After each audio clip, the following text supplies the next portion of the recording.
The deaths of Queen Rhaenys, and even more so Princess Meria, led to the end of the First Dornish War. But ultimately, the final decision to end it was made by Aegon the Conqueror upon receipt of the mysterious letter that he burned immediately after reading. What was in that letter? Was it sorcery, a threat, a revelation? We have questions beyond this as well. For example, it worked, so why didn't Meria try it? What was her thinking on it? What's the deal there? And if Rhaenys did, say, survive her fall when Meraxes was shot down, what exactly did they promise, if that is the answer? And if it's not, well, we've got further questions. That and the legacies of Rhaenys and Meria, what their deaths meant for their respective countries other than the end of the war.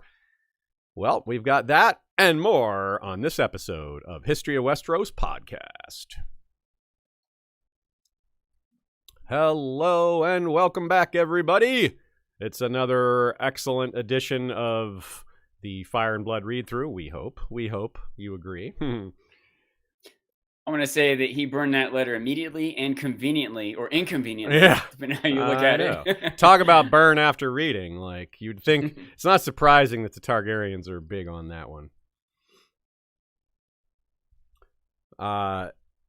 We have live streams every 3 p.m. on Sundays for stuff like this. Maybe occasionally we don't, but most Sundays, I should say. Afterwards, every video is available on YouTube where it was streamed, and an edited version will appear on Spotify. The audio version will appear everywhere you can get podcasts, and there's an ad-free version on Patreon. If you join us there, you can listen without any ad breaks. We are in the midst of our topics moot now. At the midpoint of this episode, I'll let you all know what topics we've done so far, what are in progress, and a sneak peek at this few that are coming. That's pretty fun. We're picking 12 topics to get made into episodes this year. Sean, I see you got a Clutch shirt on. That's awesome. One of my favorite bands of all time. The band I've seen the most live. Is that also the case for you?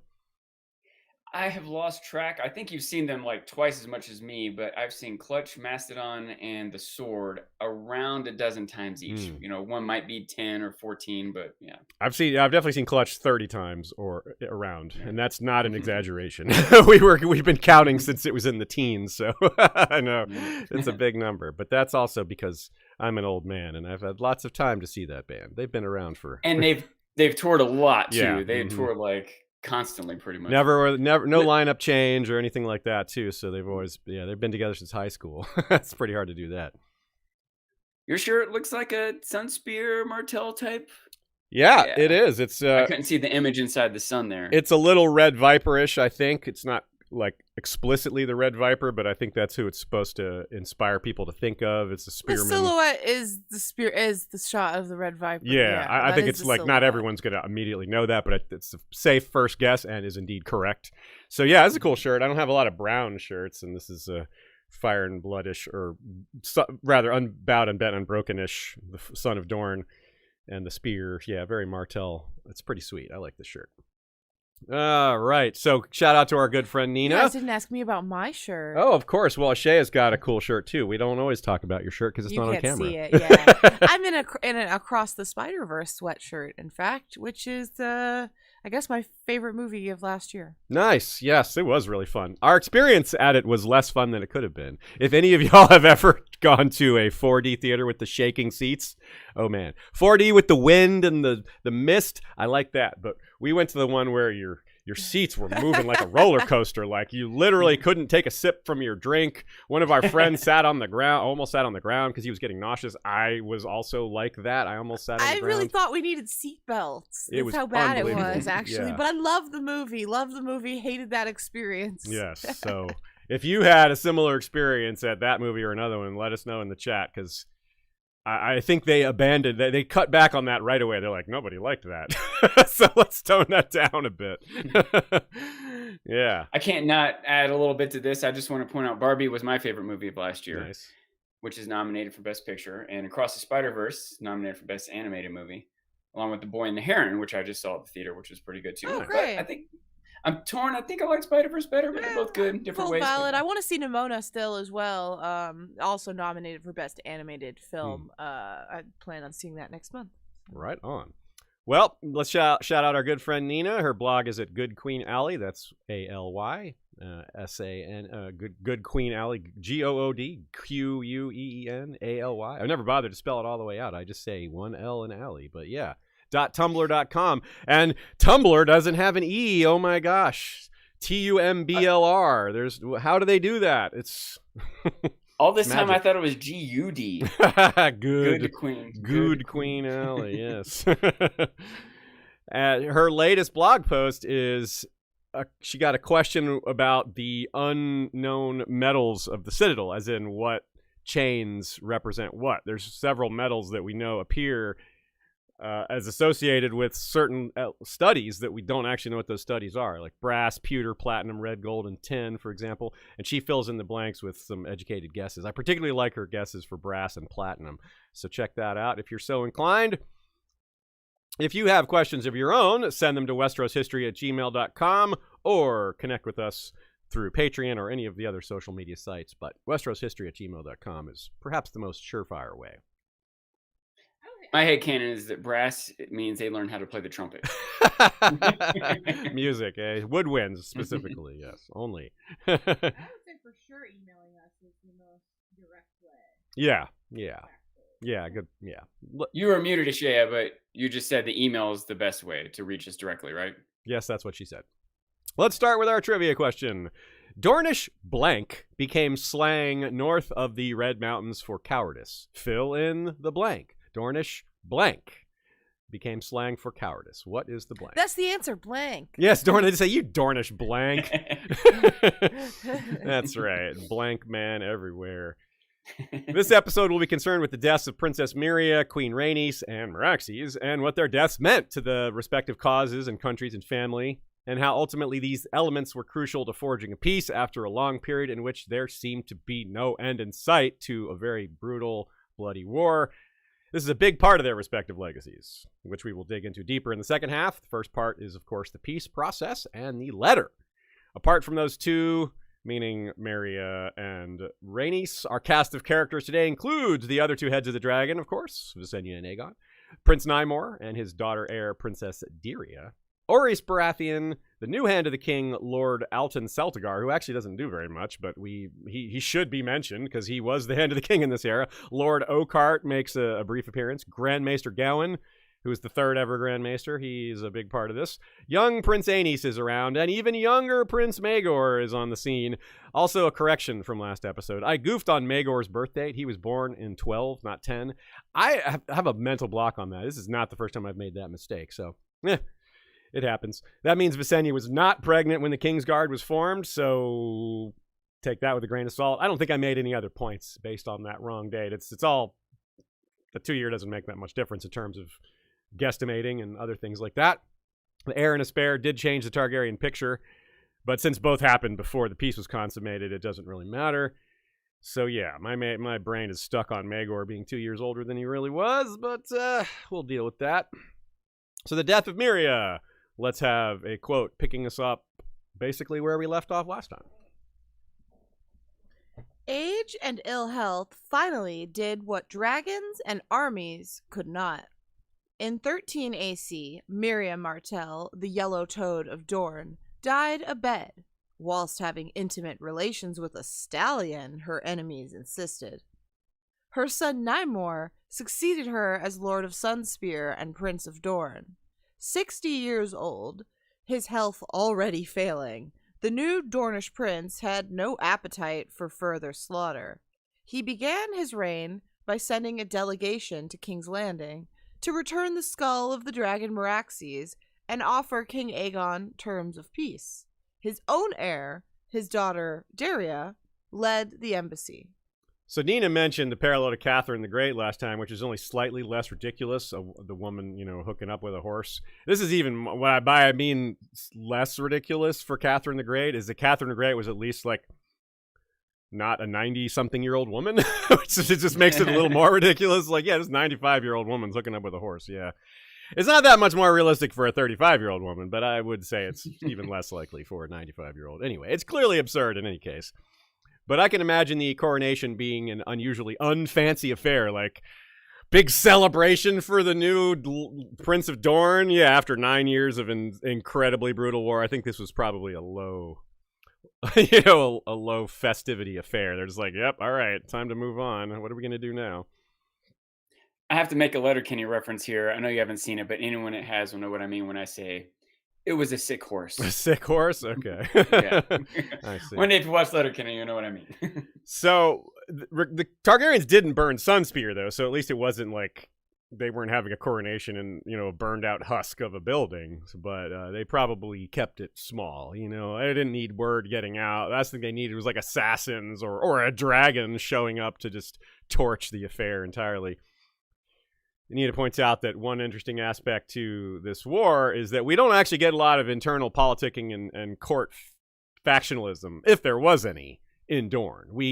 This is Fire and Blood. It's focused on the Targaryen history, so we have less of the Dornish point of view. In fact, we have very little of the Dornish point of view.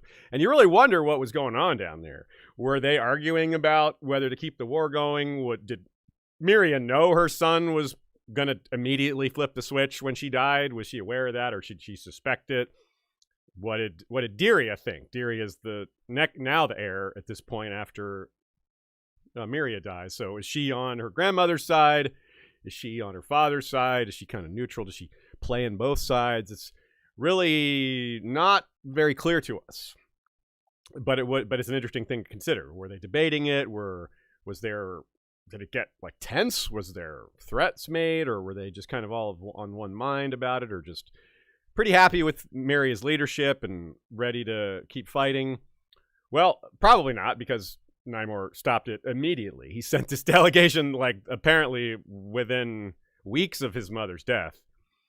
And this would have been an interesting state of affairs, because they might have expected this to happen much sooner. Like, this 95-ish-year-old woman, like, they probably thought she would have died like 20 years before. Like, before this war even started, they would have expected her to pass. So it was one of the things where just any day now she might pass, and then we might everything will change potentially. But they couldn't know for sure that the peace would be accepted. They couldn't know for sure that their plan would work. They may not have even had the plan at that point. It reminds me a little bit, thinking about House of the Dragon, when Viserys dies, this sort of domino effect that came, right? Mm-hmm. Like Daemon suspected that they killed him. Yeah. Now, it's a little more reasonable for her to die when she's 95 years old or whatever, but also how much milk of the poppy was she on leading up to that moment? How much of a puppet was she to people who did want the war to keep going? If much at like, all, yeah, maybe not at all. Right, yeah. But maybe. But much like House of the Dragon fleshed out a lot of stuff and raised new questions or gave us new interpretations, there's so much for us to, so much drama and detail and characterization that could be played out if they made a show out of this scenario. And even though we can't know, we have, like you said, it's got similarities, it's got parallels. We at least have an idea of what questions to ask, of what we should be wondering about, the types of things that would be going on or probably would be going on. We don't know, but it's not crazy to think that there would be factions that wanted peace or wanted revenge. Yeah, right? And yeah. who would have been in charge of those factions? How strong would they have been? How were they manipulating Meria leading up to her death? How did they play out after she died, etc.? I mean, heck, we make those assumptions about the Children of the Forest, that maybe they had factions within them, maybe even the others. That seems less likely, because there might be a magical creation or a magical race or something. But still, so they don't have to necessarily follow human societal rules where you have all this diversity of opinion necessarily, or at least two opinions.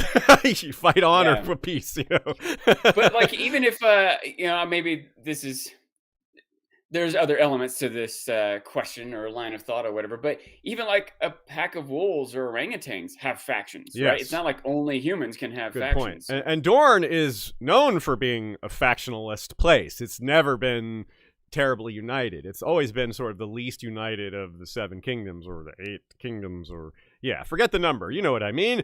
Like when Balon Swan journeys to Sunspear and has that feast with Doran, there's blatantly many Dornish lords do not drink to the toast to the king. They're like, what? And Obar like flat out turns her cup, like makes a big scene out of it. So it's not even like, I wonder what side they're on. He didn't like look. No, they're blatant about it. So, and they know there was a scene like that in Dunk and Egg too, wasn't there? Wasn't there a dinner where? Oh gosh! Yeah. Oh yeah. Yeah. You're right. Names, in the mystery the Blackfire night. pretender. Yeah. Made a toast, and some people drank and some didn't. Yeah. And it was Fireball's son, quote unquote, who poured his wine out, and Bloodraven in disguise was like, "It's a waste of good wine, man." Yeah. Yeah. Did you put Fireball's son, quote unquote, in quotes like that because really it should be Trueborn? So I'm not sure, but quotes. That's right. So the parallels are strong, and we think about the type of place Dorne is, and it would be kind of wild to think that they were all just on the same page. But they were maybe a lot of attitudes about. They probably were fairly agreed that they didn't want to just give up.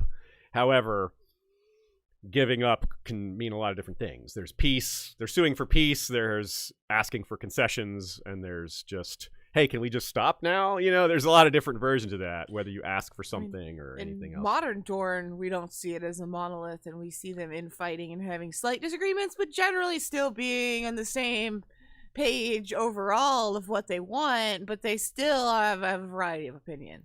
Yeah, keep in mind, that's a great point, Shay. Keep in mind that it's not like Nymeria's unification of Dorne is in the ancient past. It's pretty far in the past, but we're not talking Age of Heroes. We're not talking, it's not as recent as the doom of Valyria, but because they fled before the doom. But, we're talking like 500-600 years, maybe. It's not known. It's a guesstimation, but we're talking hundreds of years, not even 1,000. So, yeah. So Dorne was still changing at this point from their new scenario. You still have people like named after her, like blatantly Nymeria, Nymor, Meria, Dyria. Like that doesn't happen as much now. You still have Nym but Doran and these other names that aren't really connected to that. So, yeah. Also, to Shay's point in the current timeline, where the Dornish aren't directly at odds, they generally have the same big picture goals, but they still have different routes there. And there's also a lot of intrigue. There's secrets being kept about what different people's plans are, right? So, same could have happened in this scenario. Yeah, absolutely. Yeah. So I wonder if Nymor had this idea well ahead of him enacting it himself. I think he probably did, because the timing is otherwise very suspicious. It's not like otherwise we're saying he had the idea the minute his mom died, or right before she died. He's like, you know what, this is a good idea. He probably had it sooner, maybe a lot sooner, and tried to suggest it to her, and she rejected it for some reason or another. And we'll go through what those possible reasons would be throughout this episode. One of them would be maybe it was too soon. She's like, no, there's no way they're going to agree to this so soon after Rhaenys' death. Maybe after more time has passed. And maybe she thought it took more time. Maybe she was just against it. But by the time she died, it was like, okay, it's been 3 years or 2.5 years since Rhaenys died. Maybe now we have a chance to finally end this. Nina also suggests perhaps Dyria was like Meria and was more aggressive and energetic and wanted to keep the war going, Nymor may have felt very pressured to do his best, thinking he may have only had a short time, because it does say his health is already failing. He's already in his 60s. He's maybe a Doran Martell figure, like a ruler of Dorne who is trying to do his best to keep his nation from suffering. Of course, at this point, they've already suffered, so it's more like further suffering at this point. And, he doesn't need to see more Dornish people killed for a war that can't be won. So he had to act when he could. I like that theory a lot. Now, we don't necessarily know if that's true. We don't know what kind of person Dyria was, but there is some evidence that we'll get into a bit later that does kind of indicate Dyria may have been more of the martial type, the more of the stick-it-out type. Now, and this isn't a suggestion that Nymor was cowardly or anything like that, because there's a lot of risk to this strategy. There was a lot of ways this could have gone wrong, as we'll see. We can't just be hindsight about it and say, yeah, it worked. So clearly it was, they knew it would work. No, they didn't. They couldn't have known.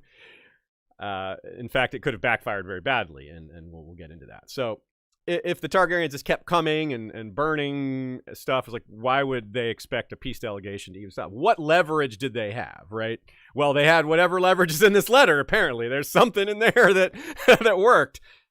But yeah, we don't know what that was. So let's get to that. The year 12, so 1 year prior to this peace process, the second ever Grand Maester broke his hip, slipping in the mud.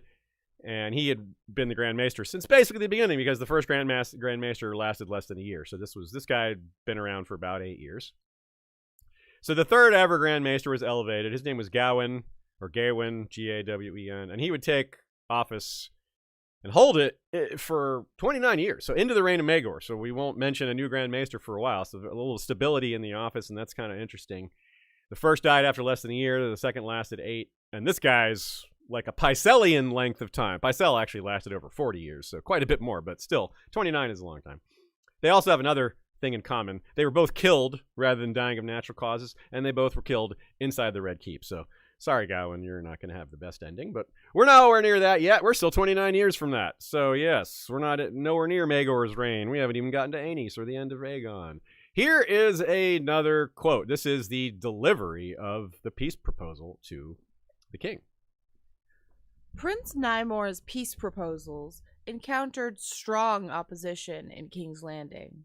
Queen Visenya was hard set against them. No peace without submission, she declared, and her friends on the king's council echoed her words. Orys Baratheon, who had grown bent and bitter in his later years, argued for sending Princess Dirya back to her father less a hand. Lord Oakhart sent a raven, suggesting that the Dornish girl be sold into the meanest brothel in King's Landing, till every beggar in the city has had his pleasure of her.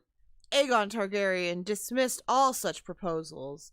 Princess Dirya had come as an envoy under a banner of peace, and would suffer no harm under his roof, he vowed. I hope I don't have to read any more Lord Oakhart quotes. That is the only Lord Oakhart quote this episode, yes. So it goes to show how much of Aegon's newly established reputation was hanging in the balance. Like, he wasn't in danger of losing the throne or anything, let me be clear, but his council is offering very dishonorable, very grudge-oriented, very revenge-oriented advice. Like, everyone's specifically offering payback for what had happened to them. Lord Oakhart, that had happened to his son and his bride-to-be, and obviously Orys and a lot of his men lost their sword arms, so they're like, do it to her, yeah. Visenya may have been this hardcore regardless. She's always pretty hardcore, so this I don't know if this is like a change of tune for her, or this is just how she would have been anyway. And I kind of wonder, it says, and her friends on the King's Council. It's not like the King's Council is very large. So who are these people? Is she talking? Is Orys one of them? Was Orys on her side? I mean, they seem to have a similar, they seem to be on the same position here, like they're both like no, but it sounds like almost everyone was saying no, and loudly no, and not only no, only yes if there's lots of violence, or anyway. So yeah, the new hand, as I said in the intro, the Alton Celtigar, his opinion's not noted, although maybe he's one of Visenya's friends on the council. That might be why he's not noted specifically, just because he's in that group. I think that might be why he's on the council too, because he's her friend. So yeah. Good point. Yeah, and he's a Celtigar or Celtigar, meaning he is Valyrian, and more recently Valyrian. They probably haven't mingled with the Seven Kingdoms, with the Andals and First Men nearly as much yet. So Orys is, yes, like I said, Orys' suggestion was very personal, given his own maiming. But consider that, like, a lot of his court is the same. Like, he picked, remember, that was an elite picked squad that he took. So it's the closest guys, and the highest ranking of them would have lived, minus their sword hand. So his whole court right now is a bunch of one-handed guys, and they're all, like, a lot of them are going to be bitter and angry, and it's probably not a very good place to be. Probably a very gloomy place. And I wonder if he was even there. Like, he wasn't hand anymore, but he offered an opinion. So either he's still at court after resigning his position, or Nina suggests he heard the delegation was coming and he showed up to be able to weigh in, which I somewhat favor that idea, because it's kind of weird to resign your position as hand but still hang out at court and just stay there. Like, it sounds like he wanted to go be by himself. So because he is nearby too, right? So Storm's Edge's not super far. Yeah, he would have definitely been able to do that. Yeah. Even if he didn't come specifically for this reason, he still might be going back and forth because I imagine, has connections in King's Landing anyway. So yeah. Now this is very hypocritical for these aggressors to be like, oh, they did all this to us. Like, you started the war, But it just goes to show how long this had dragged on. How this is not, and you can't really claim this is atypical for people. Humans are hypocrites, especially when it comes to long drawn out wars and personal violence and cycles of revenge. You kind of forget how it started, even though it wasn't that long ago, 9 years ago. Or even if you don't forget, you might just not care. Like when you get your hand cut off, it might not matter to you that someone else started the war that sent you down there. Yeah. You're just mad that your hand was cut off. So. You're not necessarily even caring about the war. You care about the people that cut your hand off. Like he's like, if whatever happens with the war, whatever. I want those wills to suffer, But this is just, again, this goes to show how bad it is. Like, if in a regular time of peace, like who's just openly preaching this sort of treatment of envoys? Like this isn't just like enemies; these are envoys. That's this goes back to the Argilac the Arrogant thing. This is something that Aegon got rightfully upset about. Of course, it didn't happen, and Aegon was like, "No, we're not doing that." So good on him for not allowing that. But still, the fact that they're even suggesting it really just goes to show. And Nina says, there's a at this point, no one can really claim the moral high ground anymore. There's too many war crimes, even on the Dornish side at this point, for them to say it's purely a war of defense. Like they've invaded the Seven Kingdoms and done horrible things to people that really had nothing to do with the war at all. So like they lost some moral high ground, especially people like the Widow Lover and guys like that. So that's part of what's going on here. Like, well, we've already given up all pretense of ceremony and honor, so what's a little more, This is the little piece that I think helps set the stage when we talk about the letter too, because it's worth noting that it's not crazy that they would have taken Daria hostage or tortured her or whatever else.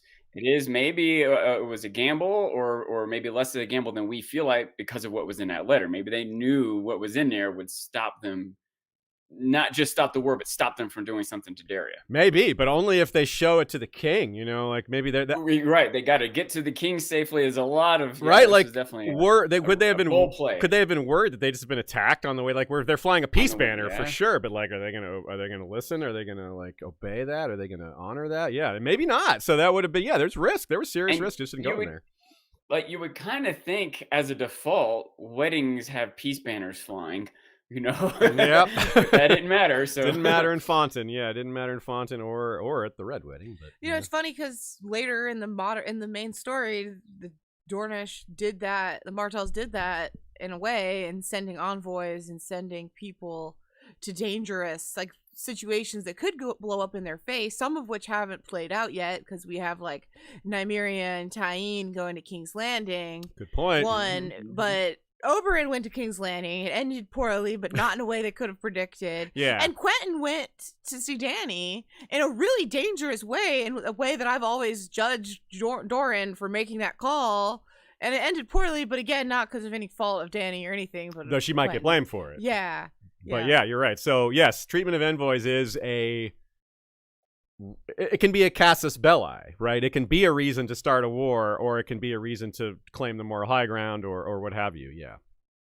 And it is a risk that Doran or the Martells just seem to take left and right. Yeah, so. There's plenty of times in the real world where the treatment of envoys has been horrible. Like they just you go there and nope, we chop your heads off. Like that happened to some of Genghis Khan's envoys, much to the future regret of the people who did that. Yeah, he really made them regret that. But there's plenty of examples in A Song of Ice and Fire. In our Mantaris episode, we talk about how Dany sent envoys to Mantaris and they were returned with their heads in a box. And well, I don't suppose Dany's going to look on that kindly, but Mantaris isn't really on her way. I don't know, she might have to let them get away with that, I don't know, but that's something we talk about in that episode. So the voices in the Red Keep weren't even trying. They weren't even trying to be honorable. They weren't even trying for some semblance of nobility or anything like that. They're just they're just venting and running their mouths about more atrocities. And here's what Aegon said, quote, or did, quote. The king was weary of war, all men agreed, but granting the Dornishmen peace without submission would be tantamount to saying that his beloved sister Rhaenys had died in vain, that all the blood and death had been for naught. The lords of his small council further cautioned that any such peace could be seen as a sign of weakness and might encourage fresh rebellions, which would then need to be put down. Aegon knew that the Reach, the Stormlands, and the Marches had suffered grievously during the fighting, and would neither forgive nor forget. Even in King's Landing, the king dared not let the Dornish outside the Aegon fort without a strong escort, for fear that the small folk of the city would tear them to pieces. For all these reasons, Grand Maester Lucan wrote later, the king was on the point of refusing the Dornish proposals and continuing the war. Yeah, that goes to show with what we were talking about with regards to the peace delegation even being at risk on their travels. Maybe they took ship because they were like, yeah, we don't want to pass through the countryside where just any random people could attack us. They'd be stupid to do so, but that stupidity might come after, like the penalty for that stupidity might come after they've already inflicted harm on the peace party. It's like, well, that was stupid of them, but we're all going to die. So a couple of things that matter here. The common folk clearly loved the Targaryens for the reaction to be like this, for them to be so worked up about Dorne. Clearly the propaganda machine was working well on their side, making an enemy of Dorne even though they were the aggressor. And later in the episode, we'll get into part of that, why that is. It's Rhaenys in particular is the reason for a lot of this. She manipulated public opinion a bit. And it's very interesting. The people of King's Landing were like this. And again, I have to keep reminding us of this. King's Landing is new. This is now the 13th year the city has existed. Not very long. It doesn't have like a long established identity. There isn't like a King's Landing or like culture yet. It's a burgeoning thing. There aren't like people out there that were born and raised in King's Landing and lived their whole life there. Yeah, I mean, if you're 20, you were born, you were moved there when you were 7, you spent most of your life there. That's still that doesn't really count in Westeros, where places have existed for thousands of years. Like 13 years is nothing, even though it's already like the size of White Harbor or Gulltown that grew really fast. But they're already developing like this population is already growing like a personality, and it's starting to have like its own kind of unique vibe to it, I guess you could say, for lack of a better word. And the population, of course, is going to continue to grow at a really rapid rate, and in some ways that makes it unmanageable because of this constant flux and new people coming in all the time. We've talked about that a few times, and it bears repeating here. So it's a difficult spot for Aegon in terms of what mattered to him and in terms of what the realm wanted. In some ways, he created a monster. He started this war, it got out of control, and now he got his people whipped up into a frenzy. He got them so invested in the war that it's a risk to stop it. They're all so ready to keep going, and he's kind of like, I'm kind of ready for peace, but everybody else is still like deep in it. They don't want peace. So yeah, that's why I say created a monster. But clearly it wasn't a deal breaker for him, right? Because he did accept the peace. Just, he may not have gone into it expecting to, because the reasons why are a huge point of mystery. And this mystery is a standout in both the plot, documents, and, mystery category. Mystery is a large category. Plot documents, plotuments, is a smaller subcategory. I mean, consider how many important documents there have been. Like, we did Robb's will as an episode a few months ago, and that was a really fun one, a big one. Robert's will is also a big thing. The Pink Letter is another one that's huge. It's still in progress, really. So, yeah, the latter is a good example, in particular the Pink Letter, because of all the debate and theorizing that happens.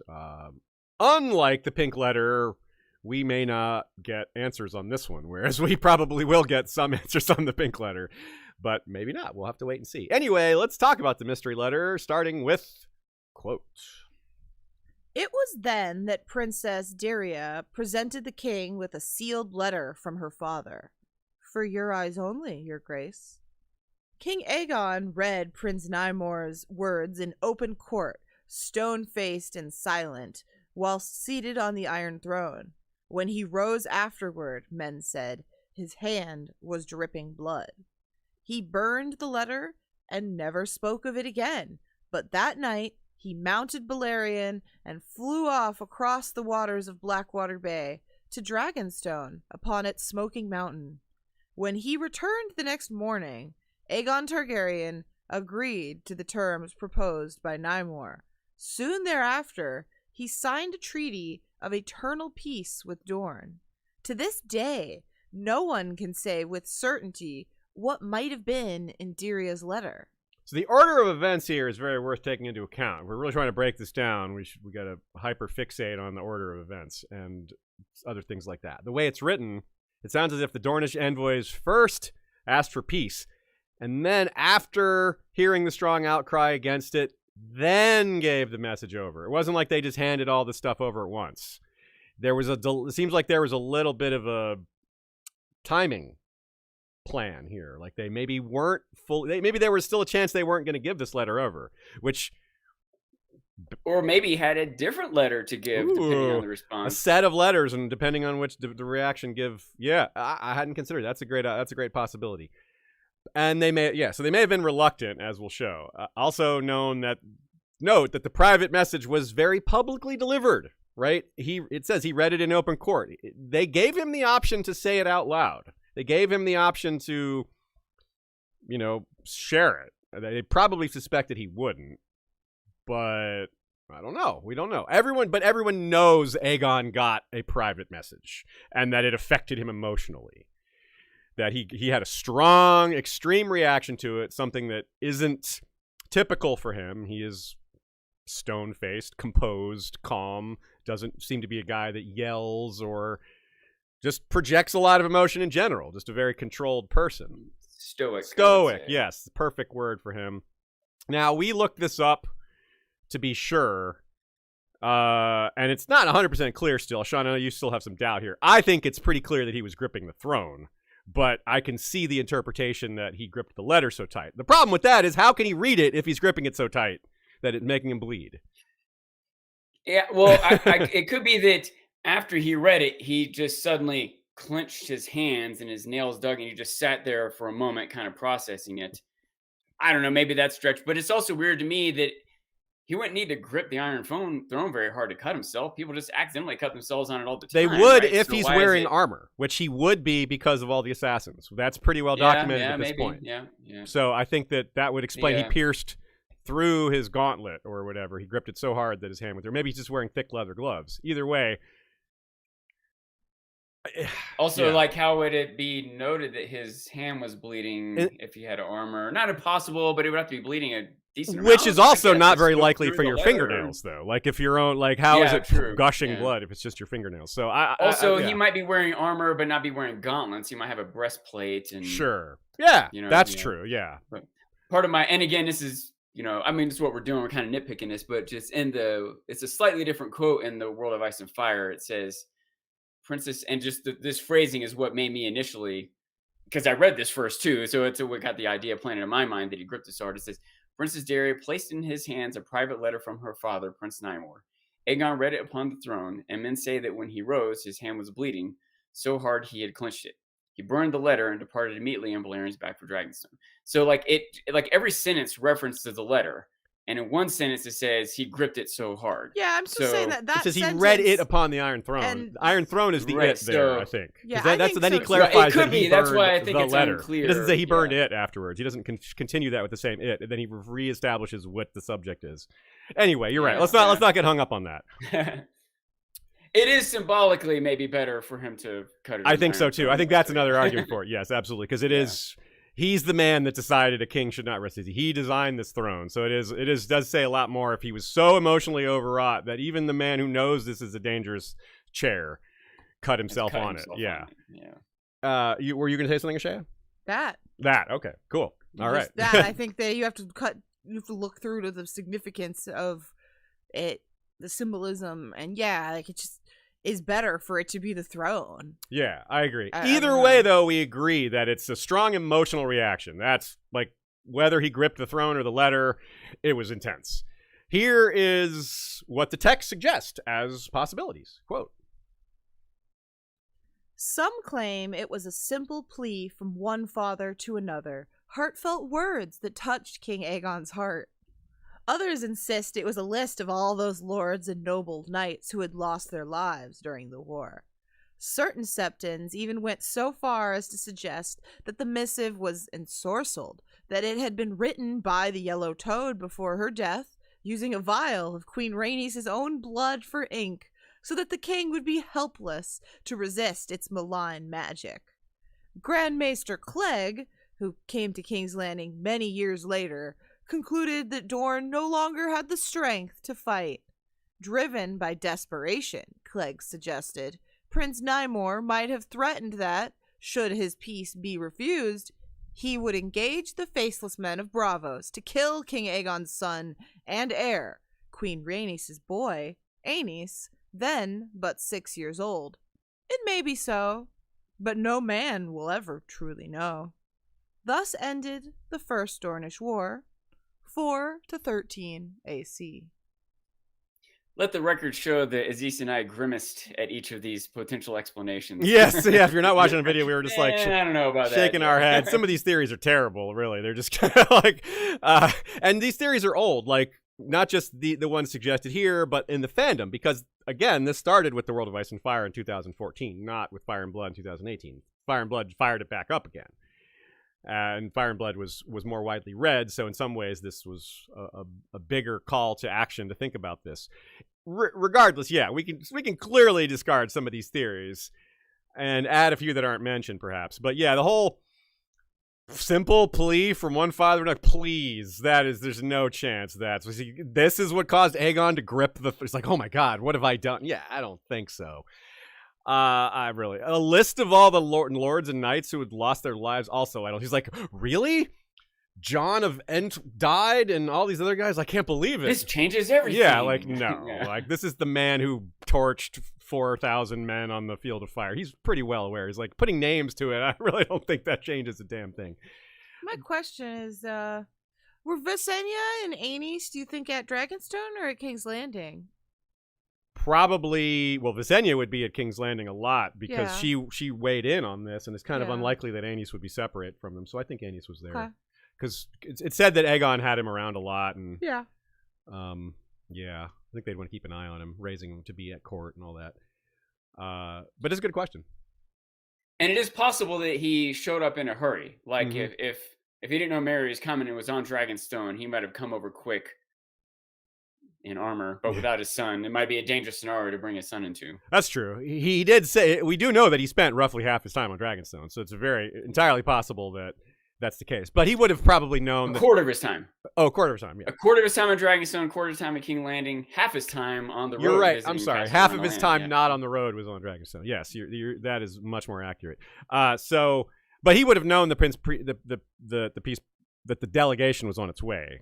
They wouldn't have just shown up out of nowhere. I don't. Well, think. is that a reason why Yeah.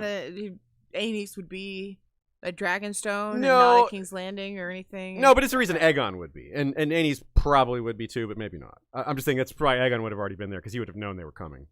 Yeah, I guess my question is just things that he would have wanted to check on at Dragonstone or people to speak to at Dragonstone. Oh, after reading the letter. After Okay. reading the letter, that he Right, would have gone yeah. home to talk to Visenya, who actually was there, not at King's Landing, or to make sure that Aenys is in fact safe. Visenya was or- definitely at court. Yeah, She okay. weighed in on the letter. Or he would have gone there because he was worried about a stash of dragon eggs or something that they told, some knowledge that Rhaenys let slip about something they had at Dragonstone that he wanted to go check on. Some sort of that's one of the possible clues is that That's part of Rhaenys my said theory something thoughts. that Aegon would want to go refer to. Yeah, that's possible, like a phrase or some sort of something they knew about. Yeah, that's definitely possible. Either way, the idea that Nymor sending his own daughter as an envoy, he may have thought that would carry more weight. He's like, look, I'm taking a risk. It's part of the peace process as we both make compromises, and my own daughter, my own heir is here with you. You know, you've got her. You know, you can treat her with honor or not, but I'm taking the risk and sticking this out. And yeah, getting to the theory, I think it's crucial for any theory to work. It has to explain Aegon's extreme reaction. And yeah, and Sean, maybe a few other things. But to me, that's the most important. It has to explain the gripping the throne or his own hand to the point where he's openly bleeding. If it doesn't explain that, it's not a good theory. That's the thing that matters most to me. I agree with that, but I do think other things that matter are it has to prompt him to not take Daria hostage, and it has to prompt him to go to Dragonstone. I think those are two other things that happen that need explanation. Not as much as the extreme reaction, especially because both those things could have a lot of potential answers, or less potential answers of why he would have this emotional reaction. Yeah, I mean, I'm saying, like, we don't know Aegon's personality enough that you could justify a lot of things. There's certain personality types that doesn't take a lot for them to go fly off and be alone, and yeah, he just wants to go think. Yeah, it might not be as drastic of an action for him as we think. There might have been lots of times where someone brought him something and he just like left and went to think about it alone. Mm-hmm. You know, like, it might not be that unusual for Aegon. And to be clear, I don't like this theory, but if it was some sort of magic, that could explain it. You know what I mean? Yeah. That is a possible explanation for a weird emotional reaction if there was some sort of magic involved. But yeah, but it doesn't seem like a strong theory. I agree. But before we get into the magic theory, let me say, I don't really think it's a big deal that he didn't take her hostage. I don't think anything needs to be explained. That's a standard treatment of envoys, which is, do we really need an explanation for that? Well, you normally know, but in this case, when everyone at court thought it was the right thing to do, maybe. Like, I feel not like everyone this is an at court. unusual scenario. Most people, all the senior Yeah. people, all the people advising him, everyone that had the position to speak out, right? The most senior, trusted, experienced, whatever people, I mean, it they seems all thought it. Yeah, a lot of the senior people are like, look, honor is out the window. We're doing war crimes. We're doing what we need to do to finish this war. It seems like what a lot. And Aegon is like, no, we're done with that phase. That's my interpretation. Right, that. I don't think we need to explain that any further. That is the reason, right? What other? Well, that's the thing that I wonder is, was it something in this letter that made him be this way? No, because he already said that before reading the letter. He didn't read the letter first. Yeah. He said that immediately before reading the letter. Yeah. So anyway, the ensorcelled thing, I'm definitely down on that. Like you said, it's not a great explanation because that's one of those like, well, it could be anything. Like, well, we can't trust anything. It's gonna be magic. The fact that George wrote it the way he did also really throws cold water on it because he's certain septons. These are people who have no expertise in magic whatsoever. These aren't the people. If this theory came from the Citadel, I'd take it more seriously because that's coming from a place that has knowledge of magic. But these are just septons making crap up. You know, that's how it's worded to me. So I'm like, nah. Yeah. Like you say, it's a fantasy setting, so we can't 100% dismiss it. But I think it's written to be dismissed, just as the fringe opinions from the equivalent of the Weekly World News. Like, let's record that because why not? You know. I'm tempted to give it some small chance of potential because it was a thing that was thought to be suggested at all. Right, just that is something, but like you said, I think that it's George is including it as a thing to be dismissed. Yeah, so. I think there's a nice suggestion from Leah Rubenfeld in the chat right now that makes this kind of magic adjacent. If it was something about his prophecy, about Aegon's prophecy, for example, the idea like that is magic adjacent in some ways. But just the idea that they had Rhaenys alive enough that she told them sensitive information, and that about maybe even that relates to him wanting to go to Dragonstone to check something, who knows. But regardless, that would be enough to bring him back to Earth. I think that I had supposed that before, that might be one reason why Aegon kept pushing this war, is because he had seen something in a vision that made him think he was supposed to do it, like that all the kingdoms have to be united to do this. So whatever the losses were, he just kept going anyway because he thought he had to.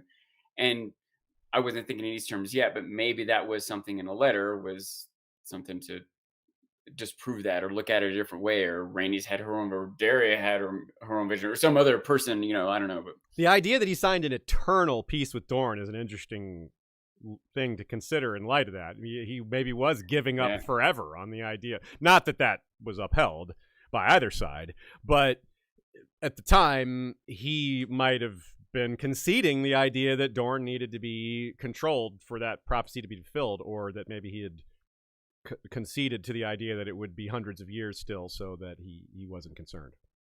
Or that it doesn't require conquest for Dorne to join. We can have peace forever, and you still might join us. So. Right. Okay. Yes. As long as they're like allies, as long as they work together, it can still. That's a good point. Yeah, I like that.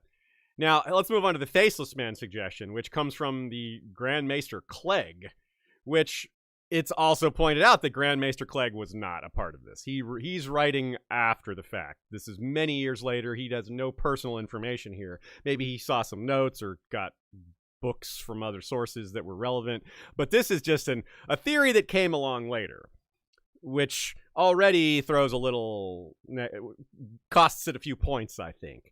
Now, it's not a terrible idea. It's just like it's better than the magic idea, because unlike magical pages, we know the Faceless Men exist. That's a real thing for sure. That's a specific form of magic that's real, and we've seen them kill, and they're really good at it. It's definitely a flawed idea, though, because, like, why didn't they do this before? Why wait for Meria to die to try this? And there had been so many assassinations on both sides anyway, just apparently not with Faceless Men. Is it possible that Meria was just, like, really vindictive and just was torturing Rhaenys and was like, no, I just want to torture this woman. I don't want to... Yeah. I don't know, like... It's possible. Like, the Ullers are like, we're not giving her up. Yeah, like, and Meria was agreed. They were all like, no, we want to, like, torture this woman. Yeah. I don't know. And they're not going to tell anyone that they have her? Yeah. Yeah, because that'll just ruin, like, then they'll come attack them because they know they have her. I don't know. I mean, like, it's messed up to think about someone just wanting to do that, but that's definitely possible for people to just be that cruel. Yeah. Maybe Meria didn't like maybe she was opposed to the idea for some reason. Like, she just thought killing, maybe, like, she liked assassination. She's fine with that, but she's like, well, Dorne is not going to assassinate a baby. You know, we're not going to be known for that. That's too far even for war crimes, situation. She might also just be against the idea of using the Faceless Men for assassinations. We'll do it ourselves. Yeah, that's possible. Another, another potential, maybe it hadn't been considered yet by her or anyone, but the worse it got, the less of a cost it is for Dorne to employ the Faceless Men. Mm-hmm. So that might be one reason they didn't do it sooner, because they're finally at the point where, well, it doesn't matter anyway now. Their relative, giving up 2/3 of everything you own has become a very small amount by that point. If you have $3 million and you have to give up $2 million, I don't know about that. But if you have $30 and you have to give up $20, all right, $20 to assassinate a prince? Yes. That's a great deal. Act now while supplies last. Yeah, but think about how Aegon handles threats. He downplays them. He's like, I'm not worried about that. Like, Visenya had to cut his face to get him to agree to make the Kingsguard. Like, after multiple times they had been attacked in the streets and lords have been attacked, he's still like, nah, we're fine. We can tough it out. I don't want to be weak about it. Like, let them come, So for him to grip the throne or the message to make his hand bleed at a threat doesn't really add up for me, and I think just in general. Yeah. Even the threat of the Faceless Men, which he might take more serious than other threats, it still seems a little much. His reaction. One, the way he reacted, and two, well, I guess maybe there would still be a reason for him to fly to Dragonstone. Yeah. If it was a Faceless Man threat. Like if Rhaenys was still at Dragonstone. He would go check or whatever. And the letter is like, oh crap, let me go make sure Rhaenys is safe, But it didn't say he brought him back with him either, right? No, that wasn't. He didn't. Yeah. I think he was probably just there at court anyway. But yeah, that does make sense as an option. I certainly wouldn't be so sure that I would say, that theory couldn't possibly be it. Yeah. But the suggestion that was made when she crashed, when Meraxes was shot down, is that she was still alive. That they kept her alive to torture her or to use her as leverage. Now the weird thing would be, well, why did they wait so long to use this as leverage? But it's still, that's not like a deal breaker, not a theory breaker idea. It's like, well, there's plenty of reasons why. They didn't want him to know, or they might have wanted to break her for information too. They were trying to get something out of her. Yeah, they were trying to. Might have taken a while. She's strong, and she didn't break for a long time. And that is a fairly good explanation. I think that at least could address this possible flaw in the idea. And it could also just be the change in leadership. Like, Meria didn't want to use this tactic at all. She didn't want to use the Rhaenys is alive tactic or whatever, and Nymor was willing to for whatever differences of opinion they might have had behind the scenes. I don't know what it is, but I really like the idea of there being like something on Dragonstone that Rhaenys told them about, like, I mean, my weird little headcanon is because I don't know, I guess because of Daemon having stuff to do with like hatching dragons. I just like the idea of there being like dragon hatchery and like a store of dragon eggs or something, and Rhaenys told them where the dragon eggs are, and he goes and he's like, okay, yeah, like I need to stop this for that reason. I don't know. Yeah, it's possible.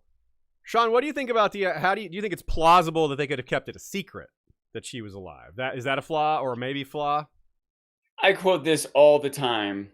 Benjamin Franklin said that 3 people can keep a secret if 2 of them are dead. Okay. Yeah. I mean, I guess it's plausible, but I think it's highly unlikely because any random witness to the dragon falling from the sky, any of the soldiers, anyone that was present for that is likely to have also seen that she was still alive or taken hostage or something. I think that would have been a crowd gathering moment when the dragon gets shot down. And the likelihood of there being dozens of witnesses to see that she survived that somehow is maybe not. Maybe only 3 people saw it and none of them saw whether she lived. Still, someone had to go out there and get her body, bring it in.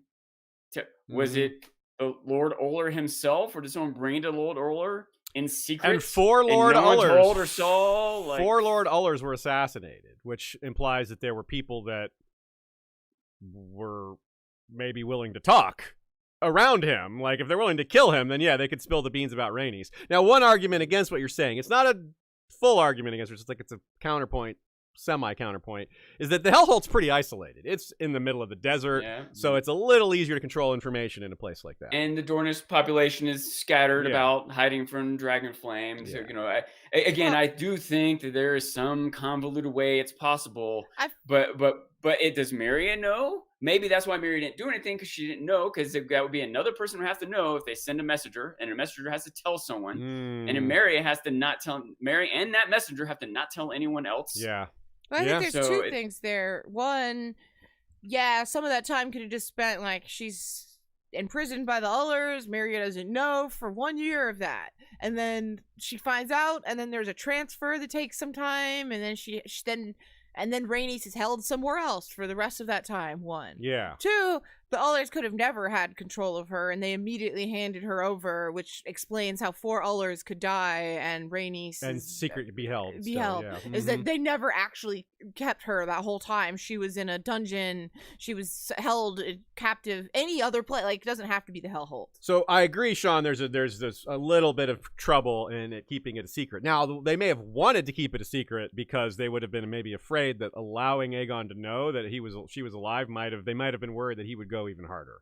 Like, he would burn Sunspear. He would actually use Balerion to destroy castles like he had Harrenhal instead of just messing them up really badly. Like, he could go harder than he had, and they maybe have been wary of that. I think that's what he would have done. Yeah, I think it's entirely possible. And if we bring that forward to now, to in the moment, to at court, that explains potentially why they didn't just lead with this, because they were worried that his reaction would be to kill them, to just throw them in jail, to murder them in madness, like in despair or in suffering. He's like, you did this to my beloved, off with their heads, or I'm going to do the same to you. So yeah, that explains a lot of their hesitation, why they didn't just give him the letter, why Meria didn't want to enact this plan at all. Because she predicted that, he's just going to go harder. He's going to just kill the envoys. Like, what's the point? I'm not sending someone there to die for a message that will be received like that. It turns out that she was wrong. Maybe, yeah. And sending the heir apparent to die. Yeah. Also, right? Risky. Like, not just a messenger, but like this key important person. So I think it's a pretty huge point. This is my theory. Yeah. Go ahead. This is what I think. I think that Rhaenys, if she survived, she didn't survive very long. They may have captured her and or tortured her, but I don't think they held her for years or transferred her to Sunspear or anything like that. But I think they might have gotten information from her that only she could know, right? Or pretty much only she could know. That information might have been slow moving. It might have been kept under wraps or been hard to transfer to Meria. Meria may have never found out. But eventually someone does find out, Nymor finds out, and he realizes that this could be a threat, that they can make an imminent threat, right? Like, not we'll get you or we'll torture Rhaenys. The threat could be that based on information they got from her, they found a secret passage into Dragonstone and put a scorpion into Aenys' bed. Sure. Or a secret passage into where the dragon's eggs are kept, and they know it's just some demonstration that we can get you. Yeah, it's not the idea. We'll give this information. It's not the specific idea. Yeah, it's the right. We have someone there right now. Right now, someone is in Dragonstone with a poison dagger, and you might go catch him. He might not kill Aenys right now because he happened to be at court, but we can do it again. And we know because Rhaenys told us how to get through this passage. Does this still cause an extreme reaction? This is still a threat, though, that I don't think he would respond to a threat with emotional being overcome. Well, I think that it's because what he'll go through in his head is that only I can stop this, and I have to right now. So, no one else can. I can't sail a ship to Dragonstone. But would he react that strongly before confirming the threat is real? Just at the letter, this is a stoic man. This is a stoic man.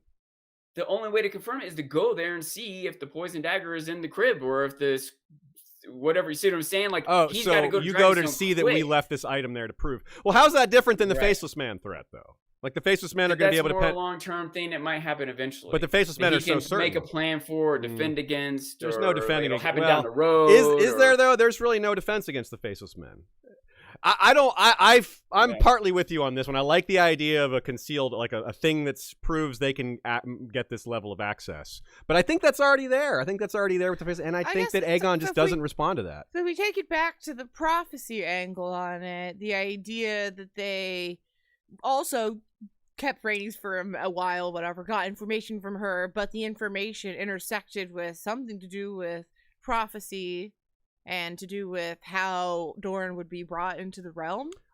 Which is what we talked about a bit before, the idea that, if there was something that was like, you, in your vision, you saw Dorne as being brought in the realm, but actually Rhaenys has had some dream. She also dreams, and she saw that Dorne won't be in the realm for 100 years. What, Yeah. Or maybe they saw that it had to do with a red comet.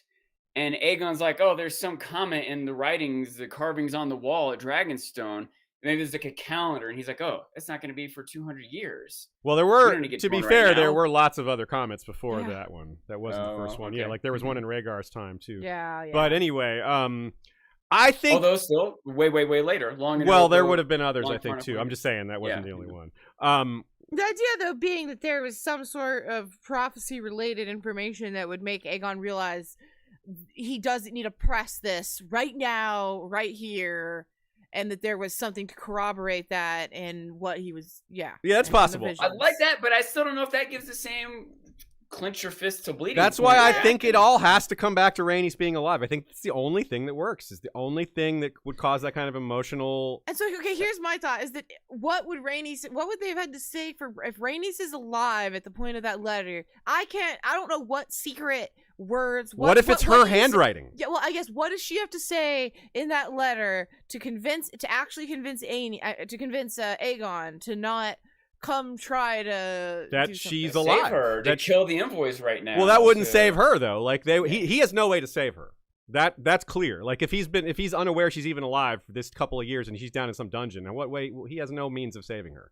It's just not possible. Yeah, so then why end the war if you can't save her anyway? Because they're offering to put her out of her misery in exchange. That's the deal. They're saying, we'll stop torturing her. We'll put her out of her misery. We won't let her live in pain again if you end the war. That's the deal. And I know it's just really hard to find another explanation that checks off all the boxes. That's better, I think, than pretty much all the others. But I still have this big problem with I don't think that stuff. I think he would change his mind. He'd be like, wait, what? Seize Daria, chop everyone's hand off, put her in jail, send an envoy to Dorne. Why would you be so sure? Like, what evidence do you have that Aegon would ever behave that way? He's never done anything like that. Well, my question is, like put her out of her misery is put her out of her misery now better than some slim but unlikely chance that you actually manage to rescue? I don't know. No, Yeah. not if she's like broken and horribly disfigured and just suffering anyway. And there's she's gonna suffer no matter what. I know, but it can be hard to communicate the severity of that to Aegon in a letter. If she wrote the letter, that's why I'm saying. That's why I'm saying if she wrote it, it's her handwriting. Then he would believe whatever's written. Well, and if it says, "Look, I'm suffering, I'm in horrible pain. Please end this." I know, and I'm also saying that it's also perfectly reasonable and within the line of believability for someone to hear your partner say that, know that your partner said that, and still be like, "She's being too noble. Like, I actually do think I can save her." Like, that's not how it played out. But I'm just saying, like, it is possible that he would see all of that, believe that it's her, and still be like, no, I'm gonna save her. Which explains why they didn't just go for this option right away, which explains why Meria wasn't for this idea, because she could see it not working. Yeah. It's there. Also, Meria might not have known this is an option. Now we want to keep that in mind too. She might not have known that Rhaenys was even still alive, or Rhaenyra. I was gonna say I still think there's some loose ends to this. Is it how can he be certain that they will comply? And if they don't comply, he can just go jump back on Balerion and attack them again. There's nothing stopping him from doing that. Comply. How does he know that they put her out of misery or not? Yeah, he doesn't. There's no. He doesn't. Another envoy come later and say, "Hey, we did it. Did they deliver the body? Because we never get the body back." Yeah, no. And he goes on with the rest of his reign. Like maybe secretly it was delivered later. We never found that out. Mm-hmm. You see what I'm saying? No, that is like I think that's a hole in this. Sure, yeah. Sure. Still, I think it's better than small. the others. Yeah, Maybe I agree. The Faceless Man might be better, but I don't think the Faceless Man is better. I really things don't. here. Fox and Bramble says maybe the letter was in Valyrian, which is a nice angle to it as well. Like, there's plenty of people who can write Valyrian, but I like that. 2, Liet Rubenfeld says perhaps she was alive for longer than he thought, which is what we were talking about, but was dead by the time of the letter. Yeah, basically. I'm not sure that would stop him. I don't know how that would move him if he was dead, unless he didn't know that. If it was her final wishes or something, and he respected her actual final wishes or something like that. Yeah. The other reason I really think it's the best idea is that it gets into one of the central themes of A Song of Ice and Fire, which none of the other theories do, even remotely, which is love versus duty. His duty is to this prophecy. His duty is to fulfill the prophecy, but he loves Rhaenys more than that. And he is not the one, quote unquote, 1 in 10,000 that Maester Aemon said to Jon. It's like, my father would always do what's honorable. Well, then your father was 1 man in 10,000. Most people will choose love over duty. Most people will do this and that.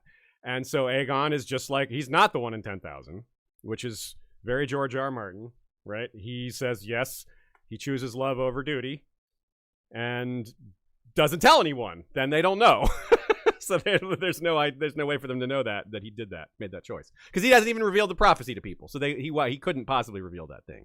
If he hasn't revealed the prophecy, he can't reveal his logic behind fulfilling it or not. I just thought of yet another problem. What's that? Say he's like, okay, fine, I'll stop the war as long as you stop torturing her, and maybe they'd sent some evidence. Also, you got to consider why they would want all this to be secret, not a public announcement. And I can see why that might be, and so maybe that explains why later secretly they deliver the remains somehow. But my problem is after that, then he'd be like, all right, let's go back to war, send the dragon. Why would he do that? But why would he do that, Sean? He's honorable. At every turn, he's proven he keeps his word. This is not his personality. This doesn't fit his modus operandi. Like, he's not that kind of guy. He's not like, I will make a deal so that I can break it later. He doesn't do that. Like, there's no precedent for that in his behavior. Okay, so it does beg a question. Was it a threat? Was it like, we'll put her out of her misery if you agree. If you don't, we'll keep torturing her. So it's not just a yes, it's over, or no, it's not. It's she's going to continue to suffer horribly if you don't. So I think a threat is part of it. It's not just we have her. It's we're going to keep harming her. She's going to suffer for a long more time. You're right to show that. Confident that you could never find her to stop it yourself, I guess. Well, I mean, look at what happened when they tried to send an army. Like, Balerion alone wouldn't do it. Like, you can't. Like, you got to get down there in the dungeon, and this is a commando raid type thing. It speaks a lot to Aegon's personality and to what could be said there, because like a lot of people in that situation would be headstrong about that and think that they could stop it whether themselves. Whether it was wise or Yeah. accurate, they would still be determined to try. Yeah. Some people Which would might like, be why "Oh, he went and thought about it for a while. Yeah. And didn't Yeah. react, because he may have wanted to do that, and he did have the extreme reaction, but he's like, look, this is why he needs to go think, because Aegon the Conqueror doesn't get all emotional at court. He's Aegon the Conqueror. He's stoic, and he's like, in a not stoic moment there, he needs to go behind closed doors and be emotional where people can't see it. And another piece of this too, because I think you even bring up the idea later of like, does he tell Visenya. Does he tell anyone else? Even Visenya, yeah, I don't know. He might realize he can't, because she will just fly her dragon down there and burn a castle, right? Yeah, like, so she. true. Yeah, good point. That's part of what he has to process, is that he has to figure this out on his own. He can't tell anyone. It could be a else. real Ned Catelyn thing, where Ned never told Catelyn the truth about. He promised not to tell. I mean, this isn't. He didn't necessarily promise. Aegon didn't necessarily make a promise, and you don't have to agree with Ned keeping that promise. But that does seem to be the reason he didn't tell Catelyn, is he made a promise and whatever, or thinks it's a risk to Jon or whatever. In any case, it's a similar sort of thing. And if it's a letter from Rhaenys written by Rhaenys and like in Valyrian even or whatever, if she wrote it to him, if it's in her handwriting, don't tell Visenya. Yeah, she could have outright said those words. She could have also been like, look, I, don't do anything that's going to get my son killed. Like, it's fine. Yeah, there's a lot of things she could have written that would have convinced him, or been like, this is my dying wish, or I don't know. Yeah, I like the idea of it just being Rhaenys expressing her like final wishes, because I do think it parallels things in the main series of A Song of Ice and Fire well, as idiotic as I think people caring about dying wishes truly are when there's lots of alive people to think. I think it worked out for the best in this case, and in the worst in Ned's case, perhaps. Yeah. So when we talk about who's being on Dragonstone, I still think Aenys was very likely at King's Landing, but Maegor might not have been. Baby Maegor might have been on Dragonstone. Probably not, though. He probably was with his mother, who was also probably at the Red Keep. Anyway, I don't know that we have any more to add to the letter. I think that's we've talked about a lot of different theories, a lot of the issues with the theories, and I think we seem to agree that some formulation of the Rhaenys was alive thing is the best idea. Not necessarily, we don't necessarily agree on all the particulars of what would make that work, but that seems to be, we seem to agree that that's the best theory, categorically, or anyway. I'm going to throw out one other part. This is new for me to be considering this. This might be too tinfoily, but I wonder if there's a possibility that the deal was to let her live. She just has a new identity in Dorne. She just, I don't know. Seems impossible. She looks like a Targaryen. Like she's just too. She's silver haired, purple eyed. I don't think that works. Too few people look like that. She's very distinct. Everybody knows what she looks like. Oops. Anyway, let's see. So yeah, Visenya may not have known. Visenya may never have been told what was in the letter. Now, some people in Dorne knew. Maybe only Nymor himself. At least Nymor knew, though. There's at least one other person who knew it was in the letter, but probably more. Like, Dyria may not have known. He may have sealed the letter and been like, give this letter to the king. No one else is going to read it. Maybe his maester knew. Maybe his maester wrote the thing down. He dictated it, but maybe he just personally wrote it himself. Who knows? This is another problem with us not having the Dornish point of view. This is Fire and Blood, not a book called Unbowed, Unbent, and Broken. If it was, well, we would know a lot more about this, I think. And yeah, there might be people that pass down this information, just like the Targaryens passed down the prophecy, kind of secretly. Maybe the Dornish kept some of this on. It wouldn't be as important. This isn't some important state secret to keep later. Like, yeah, we had Rhaenys back in the day. That was true. Like, what would that matter now? Yeah. Especially since the Targaryens. It would have mattered for a generation or two. It would have mattered for 50 years. That's true, but not when the Targaryens have fallen many years later. Yeah. There's also some Ashara Dane vibes here. I mentioned Ned and Catelyn, but just to fulfill that a little more, you have an important character whose death is fairly certain, yet the circumstances are very mysterious, and you have a powerful man who loved that person that won't talk about it, that keeps it all to themselves. And yet there are some people in Dorne that probably have answers. Just like there's Nymor, and maybe some other people know what's in that letter. There's a few people in Dorne that know about the Tower of Joy, or at least have some additional information, whether it's Willa or other members of House Dane. There's a few people that know. Howland Reed, yeah. And in both cases, there's a child involved. and death by falling, or maybe death by falling. In both cases, we don't know if they died by falling. Yeah. Anyway, yes. And they both have purple eyes. There you go. Sorry, I want to say there might be a little Lord of the Rings play here. Yeah. It may be so, but no man will truly ever know. Talking about what's in the letter. Oh, yeah. No man, but maybe some woman will know. Maybe some woman, yeah. In fact, yeah, so Nina says we should not expect to ever get an answer for this, and I agree. It's not part of A Song of Ice and Fire, so I kind of doubt we'll ever get a true answer. But that's fine. We shouldn't have all the answers. It's fun to have things that we just get to debate and talk about. Well, I guess if they did if they did like the season or about Aegon the Conqueror, on TV, whether the argument would be how accurate, if they just came up with their own solution, it would come down to whether George told the creator. Yeah, that'll be a whole other topic. They could have just it plays out like that, and we don't know what's in the letter. We could still not ever know. They could show it and keep it a mystery on screen. There's a lot of options, but they wouldn't be able to keep Rhaenys as being alive or not a mystery. I don't think. No, I guess you're right. That would be too hard to on TV. That would be very unsatisfying to just keep us in the dark about whether she was alive or not. Yeah. And also, I don't really know where I think of the Aegon the Conqueror arc ending, TV wise, where the stopping maybe around point this part. Maybe around here. It's just peace from here on for next 20 years later. Here. So anyways, I think if this is revisited, it'll be on screen and not in the text. Yes. And in this context, we can accept it as an interesting, mysterious footnote. But if they made a show about it, it would be like an unanswered climactic moment. I think you're right, Shay. They couldn't leave this unaddressed in the show.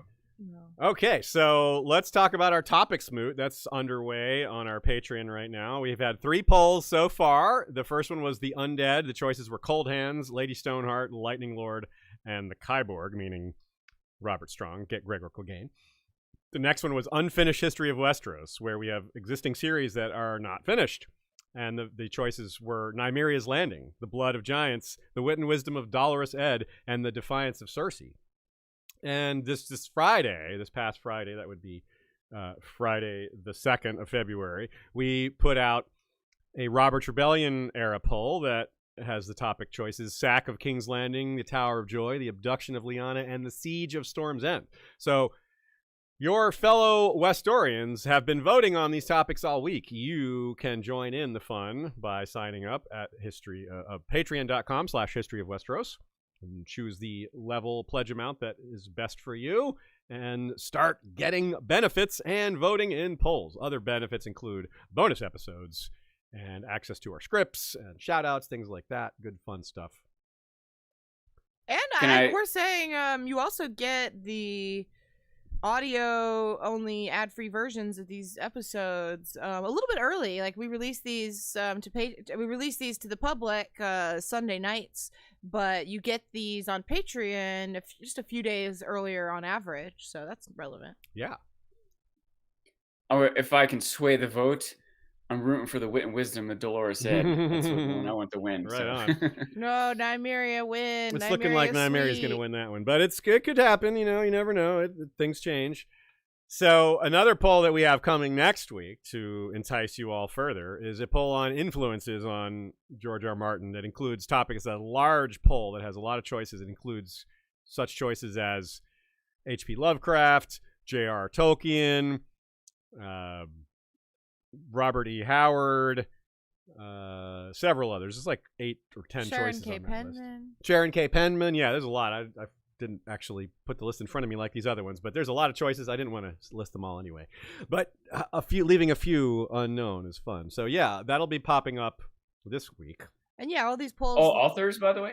Yeah, these are all just authorial influences. There's another influences poll that will be historical influences and stuff like that. So so this is just other authors. And each of these polls lasts the week for the past one, so you could join now. If you're listening to this, you can still join us and vote. And if you're listening to this a year later, 6 months later, if it's January, February, we're probably doing the topics moot again. So this is an evergreen plug for you. Yes, absolutely. And we're going to do a variety of styles of polls, different choices. We're going to do some brackets. This current week, we're going to have 3 polls where the the two topics are going to win on Monday and Wednesday each, and then they're all going to, or three are going to win Monday and Wednesday, and then they're going to all meet at the end and for one bigger poll.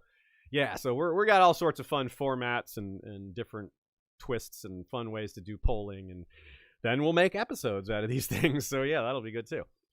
We also had a little fun just looking at randomly. This is super random. We were playing with acronyms, so you all can decide which of these acronyms for dragon is the best. Let's read these out for you. Shay, why don't you take the first one here? Oh, okay. I want to take the last one. Well, just pick whichever one you want. Oh, okay, cool. Deadly reptile always guarding our nobility. That's my favorite. Or dangerous reptile always growing on nourishment. Yes, that fits because dragons keep growing as long as they eat.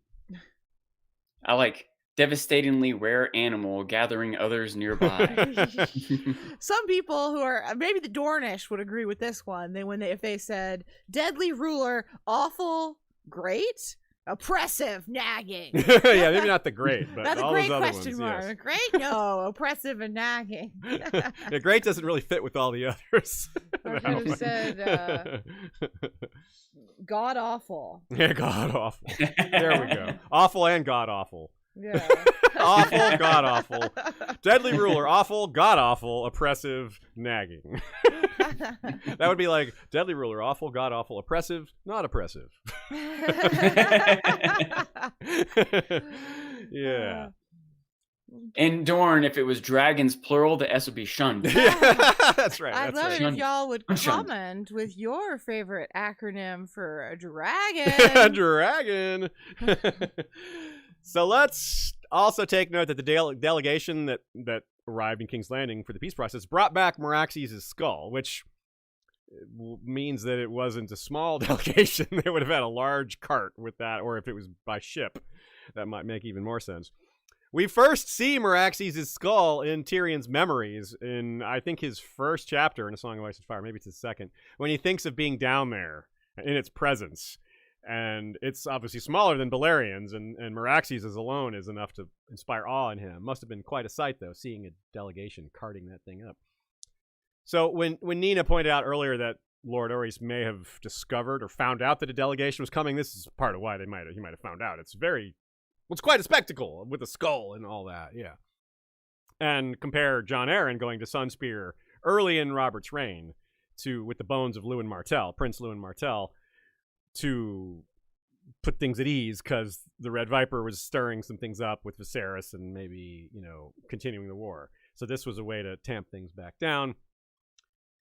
And yeah, remember I mentioned that the Eternal Peace signed by Aegon was not particularly held up by either side. We pointed out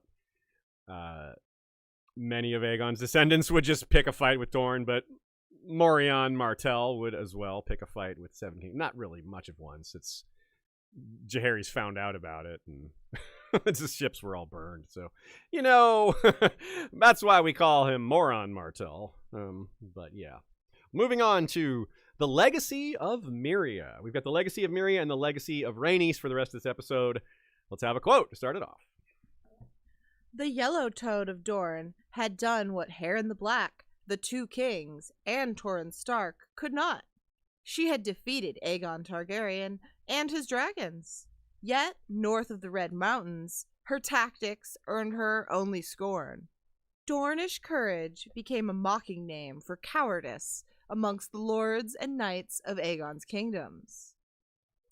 The toad hops into her hole when threatened, wrote one scribe. Another said, Meria fought like a woman, with lies and treachery and witchery.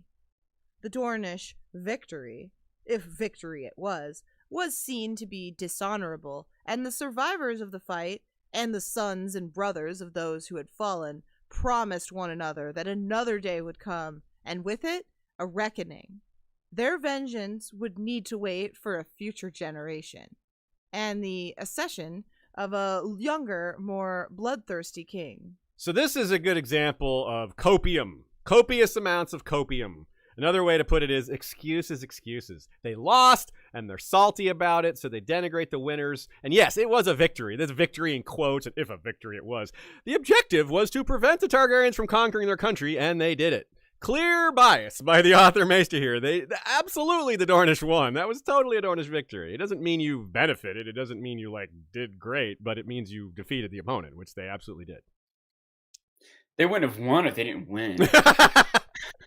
To repeat the example about Vietnam, which we've brought up several times throughout the course of this, the U.S. was also very salty about. You find people that today will say, "No, we didn't lose in Vietnam. No, it just ended." You know, it's like, no, you didn't really accomplish your objectives. So you might be able to argue it was a stalemate, but you could not argue that you won. Yeah, definitely. So.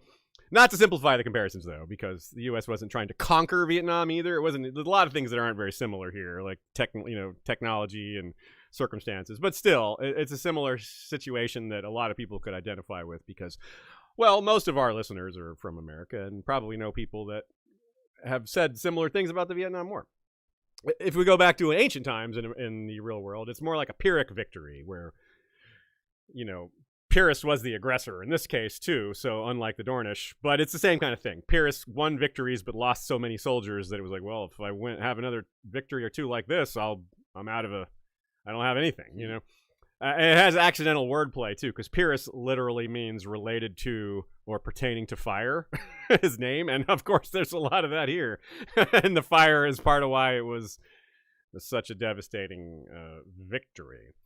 So Dornish courage is impressive despite what this passage says. These voices, these takes about victory it was, these are from people who bent the knee after losing to Aegon. They're salty as well because they lost and the Dornish didn't. To admit Dornish courage is to admit their own loss. Maybe not cowardice, but their own, failure. And the bloodthirsty king mentioned in the final line of that quote is, of course, Daeron the First, whose war ended not unlike this one did. In failure, with countless dead on both sides. After thinking they had won, they were like, oops, no, you didn't. A lot less damage done to Dornish lands under Daeron the First, though, of course, because of the lack of dragons. But, yeah.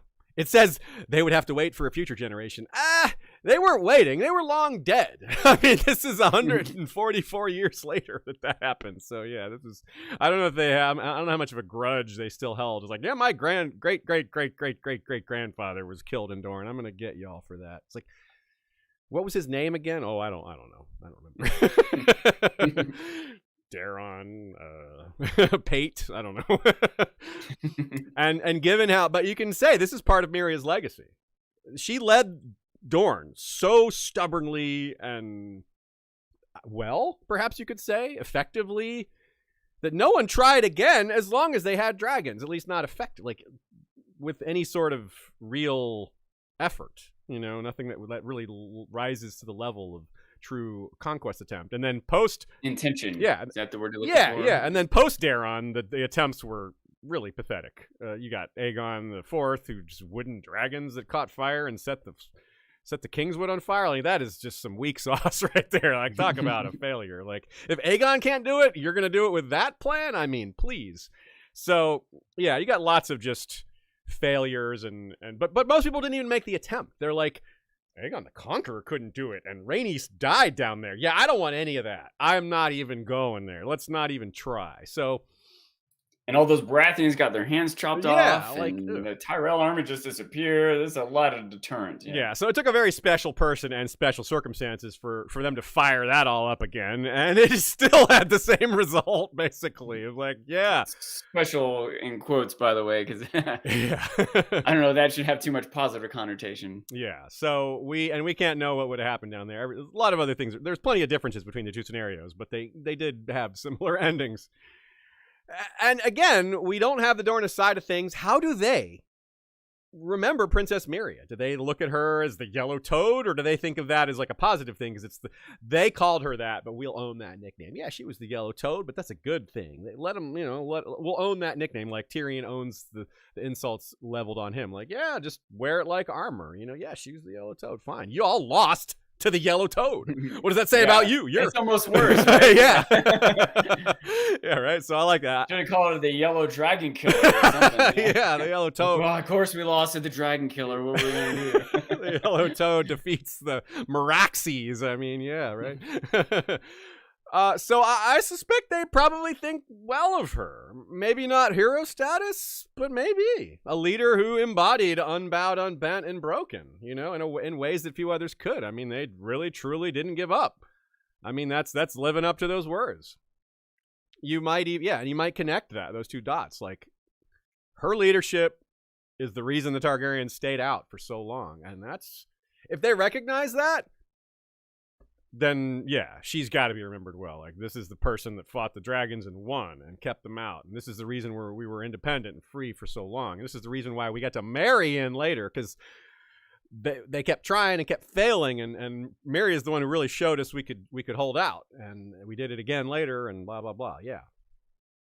I got to say, though, if you're born into Dorne and, this is your legacy and your hero, sure, I guess that's what you have to be proud of. But if I was choosing, I don't want to serve under the unbowed, unbent, unbroken, let all your people die banner. Like, let me be in the growing stronger or the preparing for winter troops. We're not trying to burn ourselves to death just to be independent. There's more important stuff to me, at least. So. Yeah, and speaking of, like, Nymor and later Dyria would have a huge burden to bear to help rebuild their country, right? And it was very devastating. And the other lords of Dorne as well. It wouldn't just be on them, but they would be, the tip of the spear, the leaders of that. But each individual lord and each individual peasant would have to rebuild as best as they could, and a lot of that would just take multiple generations. So I mean, we jumping forward in time, there's not a lot of us to talk about with regards to Dorne in the short term, but there will be here and there Dorne popping up for different reasons, and that's something we'll have to continue to consider is signs of how Dorne is recovering. Anytime we get Dornish events in the next generation or two, we'll have to wrap that up into the knowledge that this is still a country in recovery, because I doubt even 2 generations would be enough for a full recovery. That takes that long for some of the trees to grow back, let alone the buildings, which don't grow back. They have to which require trees first. Exactly. Yeah, and there's not a lot of trees down there in the first place. So anyway, that's important. Meria's legacy benefited in a way from her dying when she did. She didn't have to be part of the recovery. She died at a point that was pretty poetic, right at the end of the war. It's like her death is inextricably and forever tied to the end of the war, and so she never gave up, and the war ended as soon as she gave out, basically. And that's very symbolic too. That makes for a good story, I think. A lot of songs, when the Yellow Toad finally gave out, the war ended. It's just something cool. I'm not going to write the lyrics right now, but I think you can see there's a lot to work with there in terms of good songwriting material. Aziz, I want you not only to write the lyrics right now, but do it all with dragon. What's the word? Acronyms? Abbreviations? Dragon acronyms? Oh my goodness! Right, all the lyrics are dragon acronyms. Well, we need it to be. There's no yellow. There's no Y. We can't do Yellow Toad and the dragon. There's no Meria. You can't. None of those fit in the acronym. Dang it. Yeah. I didn't say it would be easy. You didn't say it would be easy. So certainly there's Dragony. And dragons to get an S and a Y. So. Dragon yeet. YT. So the style of warfare worked. You're not going to argue Dorne into like, oh, you cowardice style of warfare. You guys should stop doing it that way because it's cowardly. Like, yo, this worked. We're not stopping that. We're not going to. This is the only way you can beat dragons. We're definitely not giving this up. Even when the dragons are gone, we're going to keep doing this. Yeah. So I doubt they were too concerned about the negative opinions coming from north of the Red Mountains. They're like, yeah, keep barking, losers. Keep whining. Hurts, doesn't it? Well, we're hurting too, so we don't care. All right, the legacy of Rhaenys. Let's talk about that, and including the effects of her absence. So this is a big deal. Like, Meria's absence was the beginning of the peace process, I suppose you could say. Rhaenys' absence, well, it was the beginning of things getting worse for a while because they wanted revenge. They felt so bad that of her death. So despite the devastation she and her brother and sister wrought on Dorne, her death was still a tragedy for the Seven Kingdoms from a human rights perspective, which is kind of odd to say. It's like, well, not from the Dornish perspective. Well, yeah, not from the Dornish perspective. Not arguing that. They would spit at this take. But compared to her brother, and sister. It wasn't close. She was by far the most concerned with making the Seven Kingdoms a more peaceful and just place. She had the most to do with creating more equity, the most to do with lifting peasants out of their miserable lives that had been given to them by this setting of this place and this world. She had the most to do with just making her family popular and liked, and propaganda, whether you call it propaganda or just being a decent person, a little both, yeah. Promoting art rather than violence. Yeah, exactly. In fact, that's a good lead into this quote.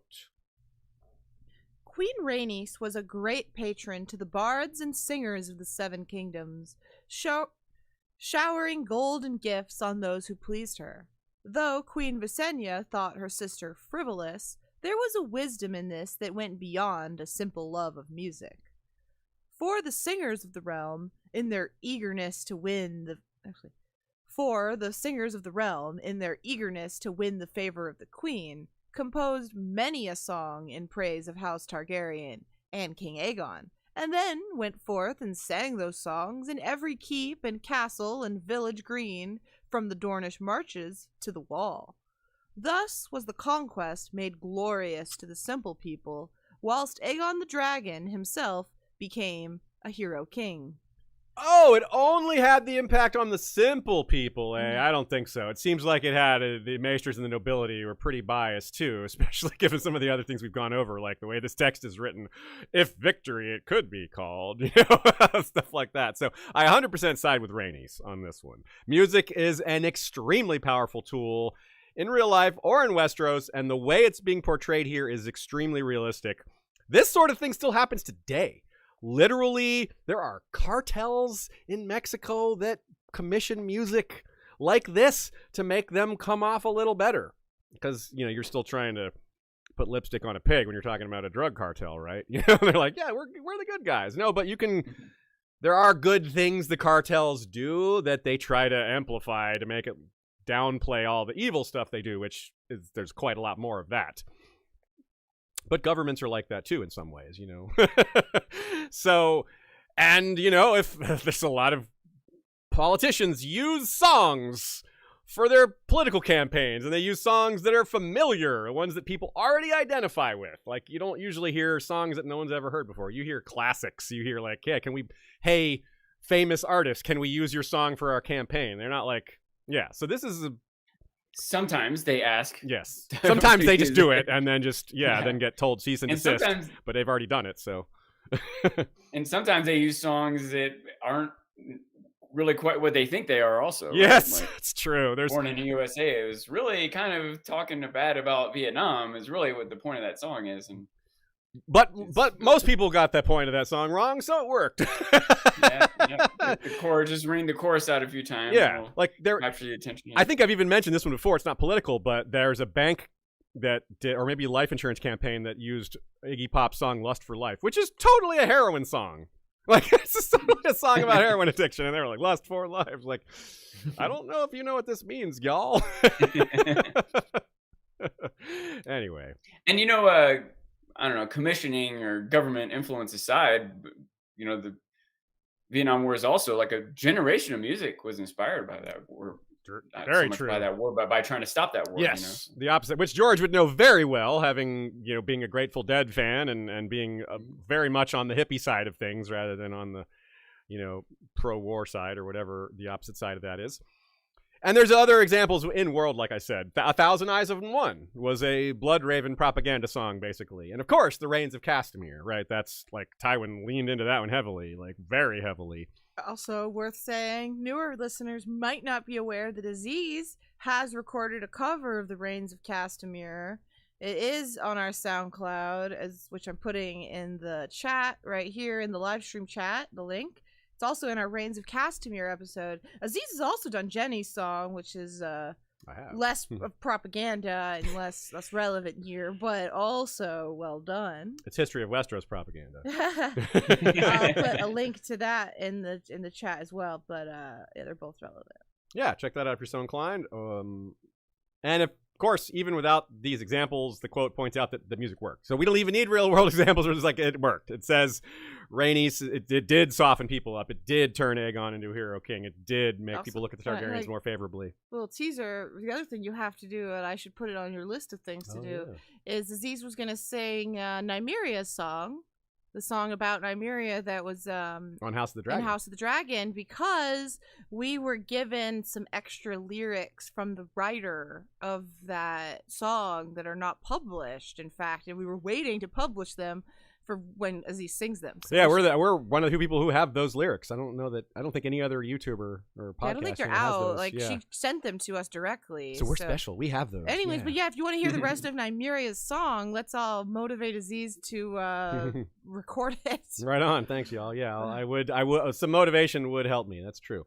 But maybe before House of the Dragon season 2. And of course, so those songs are out there. There's lots of them, and in fact, Thousand Eyes and One, Reigns of Castamere might have been inspired by some of these songs from the early Conquest era, which we don't have names for. But of course, there will be even older songs like that, like songs about Florian and Jonquil, Bear and the Maiden Fair. Apparently, it's super, super old. So, yeah. So Dorne had proven that contests of strength won't always work, especially certain types of contests of strength. If your enemies refuse to meet you on the ground of your choosing, then who knows, right? And they'll play their own version of the Game of Thrones instead. So this is a great example of music, is a great example of soft power, and something that Targaryens needed to get better at. Visenya thinks this is frivolous, which kind of shows maybe she's got a little blind spot to the value of things like this, and maybe Aegon wasn't so great at it either, although I suspect he was more in the middle. Visenya was one extreme, and maybe Rhaenys was the other. So Aegon, he'd mostly gone with the direct route. I'm stronger than you. I'm more powerful than you. I'm on top. But, he seems to lighten up a little bit and rule with a less heavy hand in the longer term, because it doesn't work to rule with a heavy hand. It's better to have a soft touch with the silk glove, just knowing you have the Iron Gauntlet ready to go, especially when your Iron Gauntlet is Balerion. So you don't really have to be overbearing when you have Balerion. You can just, they know, you've already conquered the Seven Kingdoms. They know what you're capable of. So it's not like Aegon was bad at soft power, but I think Visenya might have been. Rhaenys seems to have been very understanding of it. Like, I can see things going a lot differently if she had lived. And future generations would struggle to get it right. Like, Aenys would be too soft. And Maegor would be too hard, kind of like his mother. Like, just no balance there. Jaehaerys and Alysanne, though, they did a very good job of finding that middle ground. And that's part of why it was probably the best era of the Targaryen run to live under.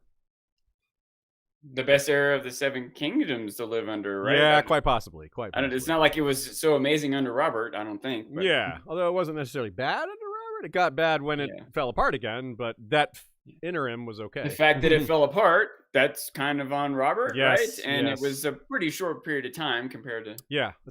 maybe it's pretty long compared to most reigns, but short compared to Jaehaerys. Yeah, that's a good way to put it. Yeah, because 15 years is above average, but it's not crazy long. Now, Aenys' softness, if we're talking about why Maegor was hard, it's easy to draw a straight line there because of his mother, and he was more raised by his mother, whereas Aenys was more raised at court by his mother for a little while, and then his father and that. But Rhaenys didn't coddle him. How could she? She died when he was 3, right? That's too young for her to have established a pattern or a lifelong habit of raising him. That's the issue. When your mom dies when you're 3, of course that's going to be a gigantic factor that will impact your entire life. And you wonder whether Rhaenys was trying to have another kid with Aegon. I mean, they were still sleeping together, presumably, but I don't know if she wanted one. Probably did, but who knows? And she was nursing Aenys herself, which is interesting. You very often in these scenarios you have wet nurses and things like that. So it shows she was a little more hands-on, which I respect that. But of course, she couldn't. She wasn't there later. Not her fault, but she did put herself in danger. Now, as well, Nina says that there's a historical parallel here, one that I wasn't particularly aware of. Aenys' softness is maybe supposed to be like Edward II of England. We'll come back to that when we're talking about Aenys. A little sneak preview there, especially if you don't know who Edward II of England was, then that won't mean much to you. But if you do, then a little teaser for you. So yeah, most of whom Rhaenys championed in terms of tried to uplift in society were then people, like you said, Sean, people who weren't warriors. And so he's trying to uplift that segment of society, the non-violent elements of society, give them a bigger voice in the cultural conversation, make them more a part of society, which is why I think it's a big loss for her death, even though, again, the Dornish would be like, what the hell are you talking about, man? But artists, singers, musicians, creative types, and women. She also uplifted women. She tried to enhance women's rights. Now, it's a long road to make men and women equal in Westeros, one that obviously isn't there. But she really got that ball rolling in ways that almost no one had before. Like Alysanne, again, is a great notable exception of someone who did a lot for women in the Seven Kingdoms. And Alysanne was probably inspired by Rhaenys. That's her grandmother, right? I mean, they didn't meet because she died so young, but still, Rhaenys is going to be remembered, right? Like, obviously, of course you're going to remember that.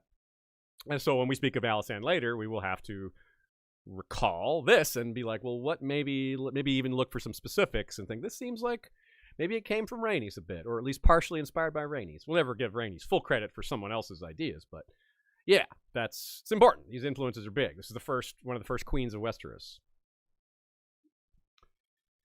Aenys understandably took his mother's death poorly. I mean, what 3-year-old wouldn't? But this is also a 3-year-old with gigantic expectations placed on him. He's no ordinary 3-year-old. Let's hear about it. Quote.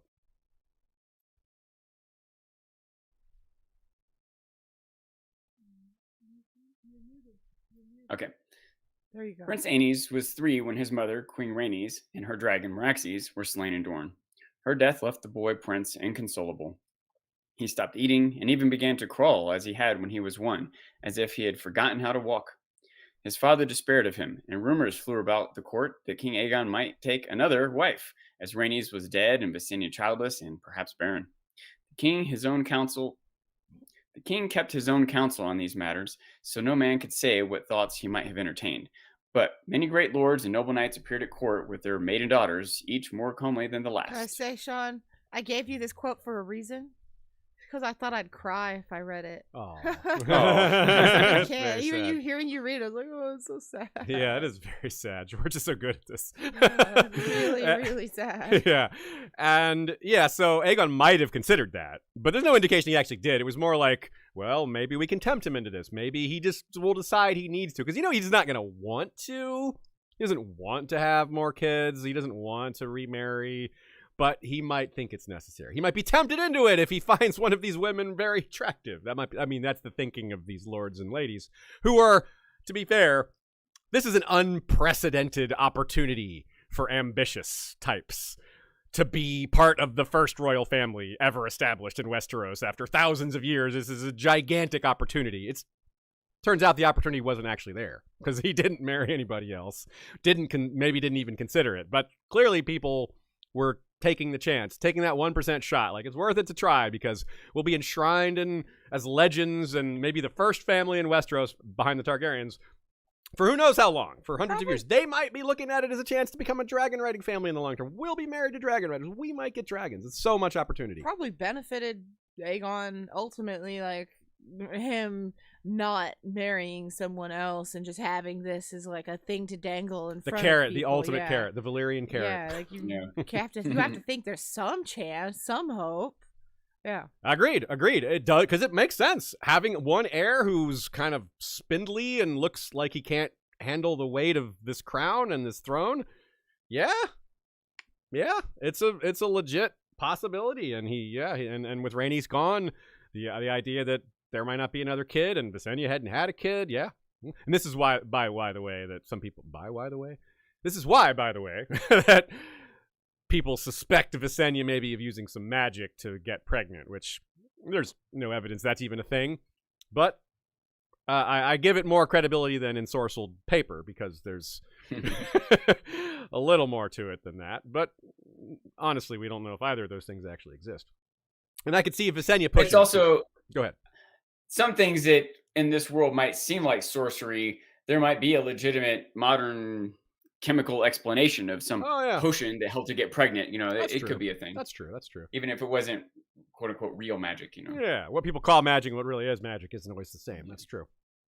And I can see Visenya pushing the issue a bit. Like, I can see him considering to take another wife. Let's not do that. And the best way to make that happen is to have a child. So I'm gonna make him sleep with me as often as I can. And well, maybe that is why Maegor did finally have him sleep. The additional quantity of times they started sleeping together after Rhaenys' death may have finally paid off. And there's no way like Visenya was like shy about it, She'd be like, "We need to make another heir, get undressed now." This is the woman who cut his face when he wouldn't protect himself properly. So I think she's gonna come down heavily. I was gonna almost said come down hard, but that's too much of a euphemism. Okay, I said it anyway. Yeah. I couldn't help it. And look at Nina brings up the example of Tywin. With respect to getting remarried, it was a great example. Another famous person that was like, "No, there's no replacing Joanna. I will not remarry. She was my childhood companion. Related to him. That part's also a comparison.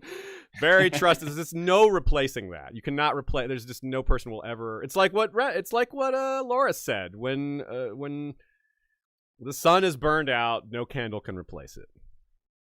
Is that gonna elicit some tears too? No, boo to that. No, boo to that. Nah, boo. I was getting ready for my quote. I wasn't. Gotcha. Yeah. So, but it is a good parallel. Yeah. Jokes aside, that is a good parallel. I think if the sun's burned out, a candle can replace it because you need to see some light. No, it actually can't. You will all die if the sun burns out. Well, in Aegon's case, he has, Visenya to replace it. He doesn't actually have to remarry. She's a pretty bright light, especially if you count Vhagar. Anyway, so they were fighting a losing battle. No one was gonna here's a replacement for Rhaenys. Like, oh yeah, her. No, it just wasn't gonna happen. I do think the Tywin example is great, not because he's like Tywin, but because Rhaenys was irreplaceable to him like Joanna was to Tywin. So that talk stopped, though. Once Visenya announced she was pregnant, the remarriage talk stopped, and she was very bold about it. She's like, "It's a son."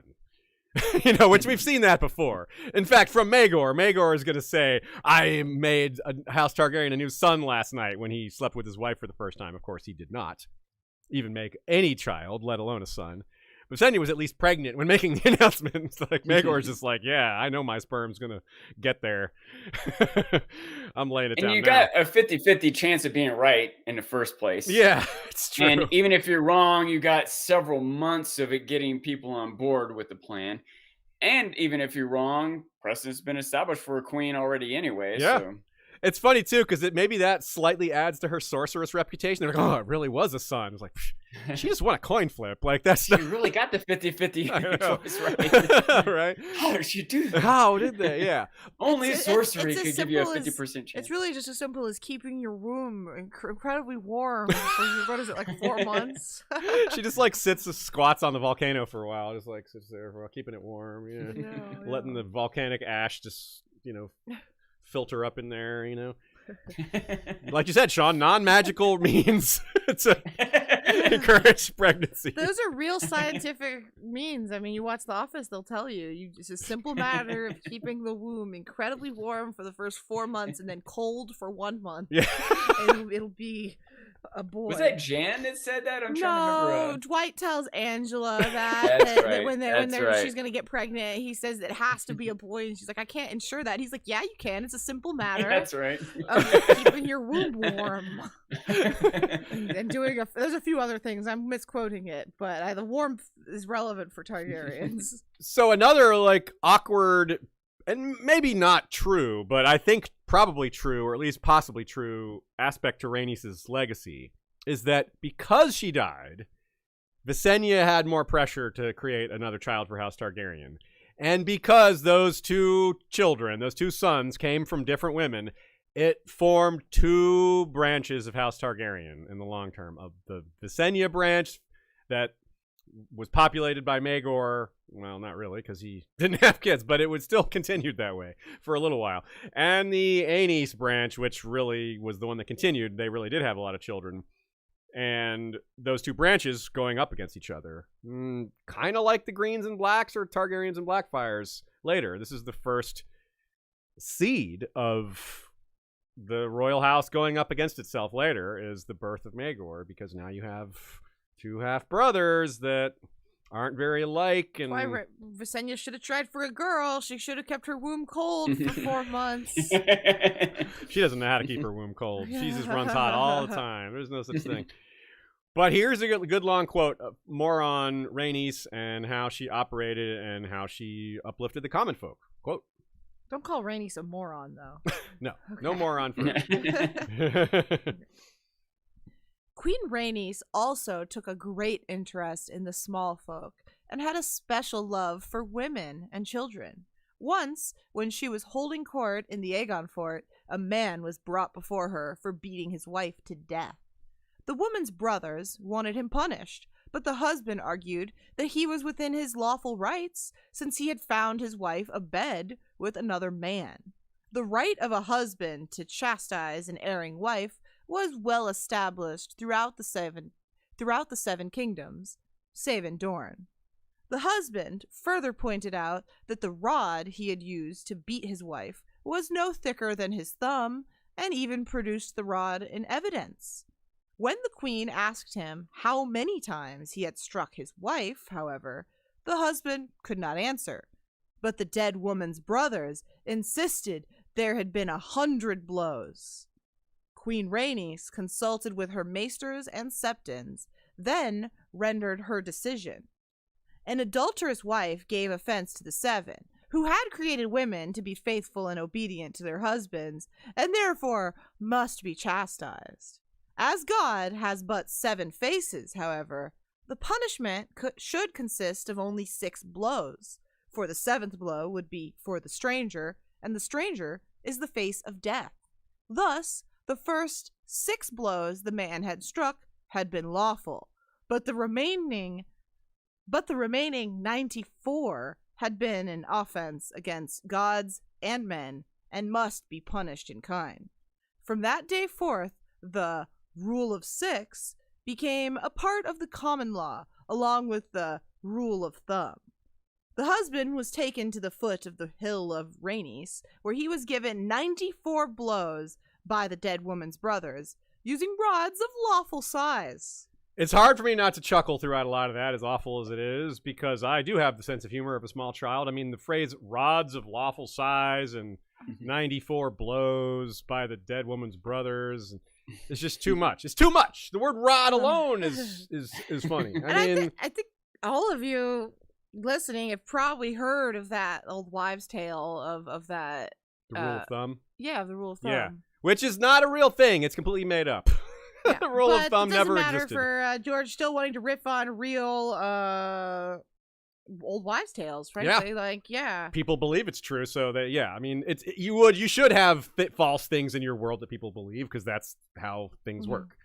The real world is like that too. We don't know if George actually knows whether this is a real thing or not. Yeah, we don't know if he knows it's not real, but it's not. Rule of thumb was made up by an 18th century judge. Yeah, to be clear, George likes reading popular histories. I think he knows when he reads them that there is falsehoods and things in them, and he can just appreciate a good story in it. Yes, I exactly. do think so. Which George said, I think he even said that in our interview with him. He's like, yes, like a lot of times the false history is more interesting than the real history, and when you're writing fiction, you're allowed to borrow from either, because it's fiction. Like, this could happen. This could have happened. Also means this isn't like super implausible. Like, this isn't like this could never have happened. You know. But it also means that we shouldn't take something that George put in his world as him being like, oh yeah, this is how the real world works, and like this is so historically accurate, which is something people look at. I don't think he at all would say, oh, my works are historically accurate. No. He never would. And that's part of why we have what we're here to do, is to clarify these things for y'all. There's a lot to unpack in this, but man, the thing I got hung up on is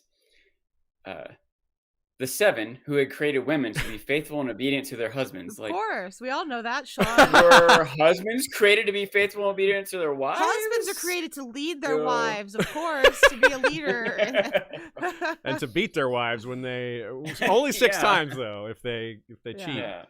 Also, I agree, Sean. There's a lot to unpack. Yeah, and this goes to show, like, Rhaenys can't just go ahead and just, like, flip the whole script and be like, no, this is wrong. We're going to totally undo everything. You got to bring them along slowly. Like, you got to change as much as possible in in the time you can, and then change later more. You can't just all of a sudden undo all sexism all at once. That's just never going to... You can't just kill the patriarchy in 1 minute. That's just not going to happen. I can kill him in 1 minute. All of them? Yeah. Well, why haven't you? I'm not a killer. Okay, fair enough. Yeah, you're like a daddy longlegs. Like, they have the nastiest poison, but they don't have the delivery system to use it. You're like, oh, if I only had the teeth. I am like a daddy longlegs. Or a mommy longlegs. Also, Shay, you're not supposed to kill the patriarchy. You're supposed to give him 6 blows. With a rod of lawful size, yes. If it's a rod of unlawful size, God save you. Or the stranger. Chaotic size. Yeah. That means it changes constantly. Like, 1 minute it's the rule of thumb, the next minute it's the rule of dragon's leg. I don't know. But that one parenthetical reference is really big. The right of a husband to chastise an erring wife was well established throughout the Seven Kingdoms, save in Dorne. Huge reason for Dorne to be like, we're not taking your laws, it's backsliding. We have moved beyond some of your patriarchy. We were still a very patriarchal society, but at least we have women rulers and other things, and you can't just beat your wife because you want to. To be fair, this is cheating on your husband, which is a lot more than doing nothing. But still, it seems like they could had a lot of leeway to beat their wife for pretty much anything, but not in Dorne. And so when Meria is holding out to not have the Targaryen rule over them, she's holding out, in a sense, for all the women of Dorne to not be put under that rule of thumb and things like it. Like, well, this is when they talk about maintaining their freedom, their independence, to talk about being made slaves of the Iron Throne. That's what they're talking about. They're talking about having to take on laws that to them look maybe not quite like slavery, but in that direction, like in the wrong direction for you want to be taking your people. I think that's an underrated reason why the Dornish held out the way they did, because they look at laws like this and say, no, we don't want to have your laws applied to us. Not only do we not want your people and your dragons down here, but we don't want your laws down here either, because our laws are better. Our laws are more forward thinking, and taking on your laws would be backsliding. It would be backwards. I don't want to take away from your point, but I would be more bought into it if someone had said that. If Meria had said, we're not joining your land with your beating of women, or, they didn't, however much it was a motivation, they never named it as such. So. Yeah, and there's obviously we can't just say that Dorne is like the biggest champion of women. They just are, maybe compared to the rest of the Seven Kingdoms. Like that line from the TV show, like, we don't harm little girls in Dorne, Oberyn says. And Cersei's like, yeah, you do. Everywhere in the world they harm little girls. And Oberyn didn't really have a retort for this. Like, yeah, I guess you're right. And speaking of Oberyn, like, Nina points out how he treated the wife of his first child, which was pretty horrible.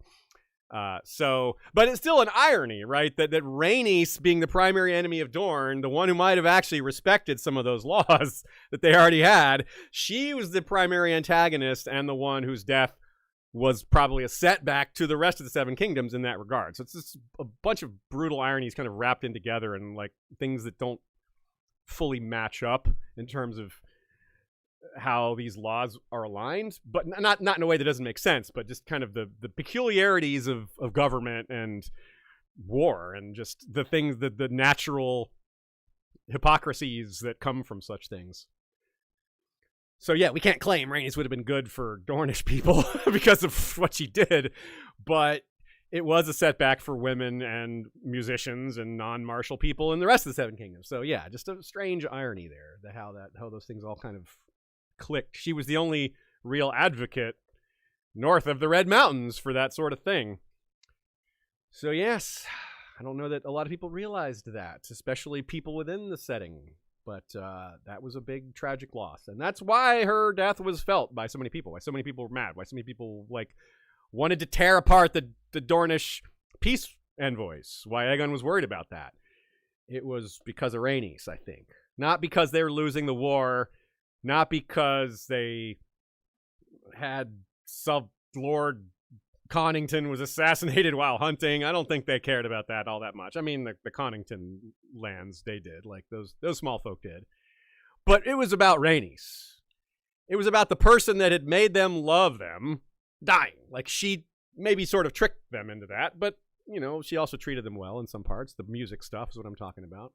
But and these policies and the treating women better, she was beloved, you know? Maybe she didn't deserve it all, but the fact is, that outcry, I think, has more to do with her than anything else. I think she's the single biggest factor. This is a nuance, but, you know, tricked, and earlier I think you said manipulated, propaganda. Not that there isn't or can't be that type of thing mixed up in song or public opinion or whatever, but it still makes it, I don't think it's inherently as negative of that, because the thing is, a lot of the public has no opinion. They have no knowledge. Yeah, right? that's true. A song or something like that is just presenting the story to the world. And now maybe the story has some propaganda mixed up in it, but just the average person on a farm in the middle of the, you know, the north somewhere, they don't know the details of any of these battles going on in Dorne, right? Very little, yeah. So when the song comes to them, whether it's manipulated or completely honest, that is creating public opinion by even making the public aware. Yeah, right? So, that's true. You're right. That just being awareness of the song, whether they take the lyrics to heart or not, the fact that the song exists itself, whether they know the words to Thousand Eyes in One, they know there's a song about Bloodraven out there. Whether they know the lyrics to The Rains of Castamere, they get the gist of it. You know? Yeah, that's a good point. A very good point. It still has an effect even if you don't know the song entirely. Or however accurate or propaganda it is, it's still presenting, it's a way to present information to the public. And in a setting like this, we have to forget, we live in a world of, like, giant music conglomerates and where you can look up the lyrics to any song with a Google search, like, without spending any money. There would be large variations, not just in lyrics, but in melody, and the things will just get changed. People will just change it, do their own version. There would be huge varieties. Like, we've all heard covers of our favorite songs. Everything would be you wouldn't know what the original sounded like. It's just everything is a cover, and the original is lost to history because there's no recording of it. And even the original singer would have expected, like, there would be no expectation that it would be the same. Even, like, they wouldn't think of it that way. It'd be like, all songs are meant to have a little growth and change and, you know, options. Wow, there's another verse to that song? I never heard that verse. Mm-hmm. Really? Where'd that one come from? Yeah, I heard it from the singer in Old Town. And yeah, you can kind of, the lyrics are a little different on that verse. Maybe it was written by someone, like, you might have maesters like study this sort of thing and track down. It's kind of a different subject altogether I'm getting into here, but it's kind of neat. That's the brass link. Track down the music origins. Yeah, what do they? I don't think they have brass instruments in Westeros, do they? They probably have woodwinds, but I don't know that they. There's probably trumpets that announce. You're right. Like, there might be. You know. Are there trumpets? There are horns. I don't know. Yeah, there are horns. Do those count? I don't know if they have trumpets though. They might. If they have anything, they have trumpets. That's like the simplest one. There's definitely horns. Yeah, I was gonna say, I think they use like the word trumpet. I think, like, it trumpets their arrival, but whether that means a trumpet, I don't know. Yeah. But I think they use the word. I think you're trumpet. Probably right. Yeah, and there's other fairly advanced metal things. So. You find it, Sean? Woke in darkness to the blare of trumpets. There it is. Shay was shaking her by the shoulder. That's Tyrion. There's 76 That's a real trumpet. Yeah. Yes. Okay. Cool. So that settles it. Yeah. All right. This is definitely trumpets, and thus there are also similar instruments. There can't just be one brass instrument. It's not. That's the only one. So we don't know what kind of physical legacy there is for Meria. We don't even really know how the Martells bury their dead. Honestly, we don't know what kind of traditions they have there. They probably just have a crypt or something, you know, maybe some graveyard. I don't know. For Rhaenys, we know that the Targaryens do ashes. You know, they burn their bodies. But they didn't have Rhaenys' body unless it was delivered to them in secret.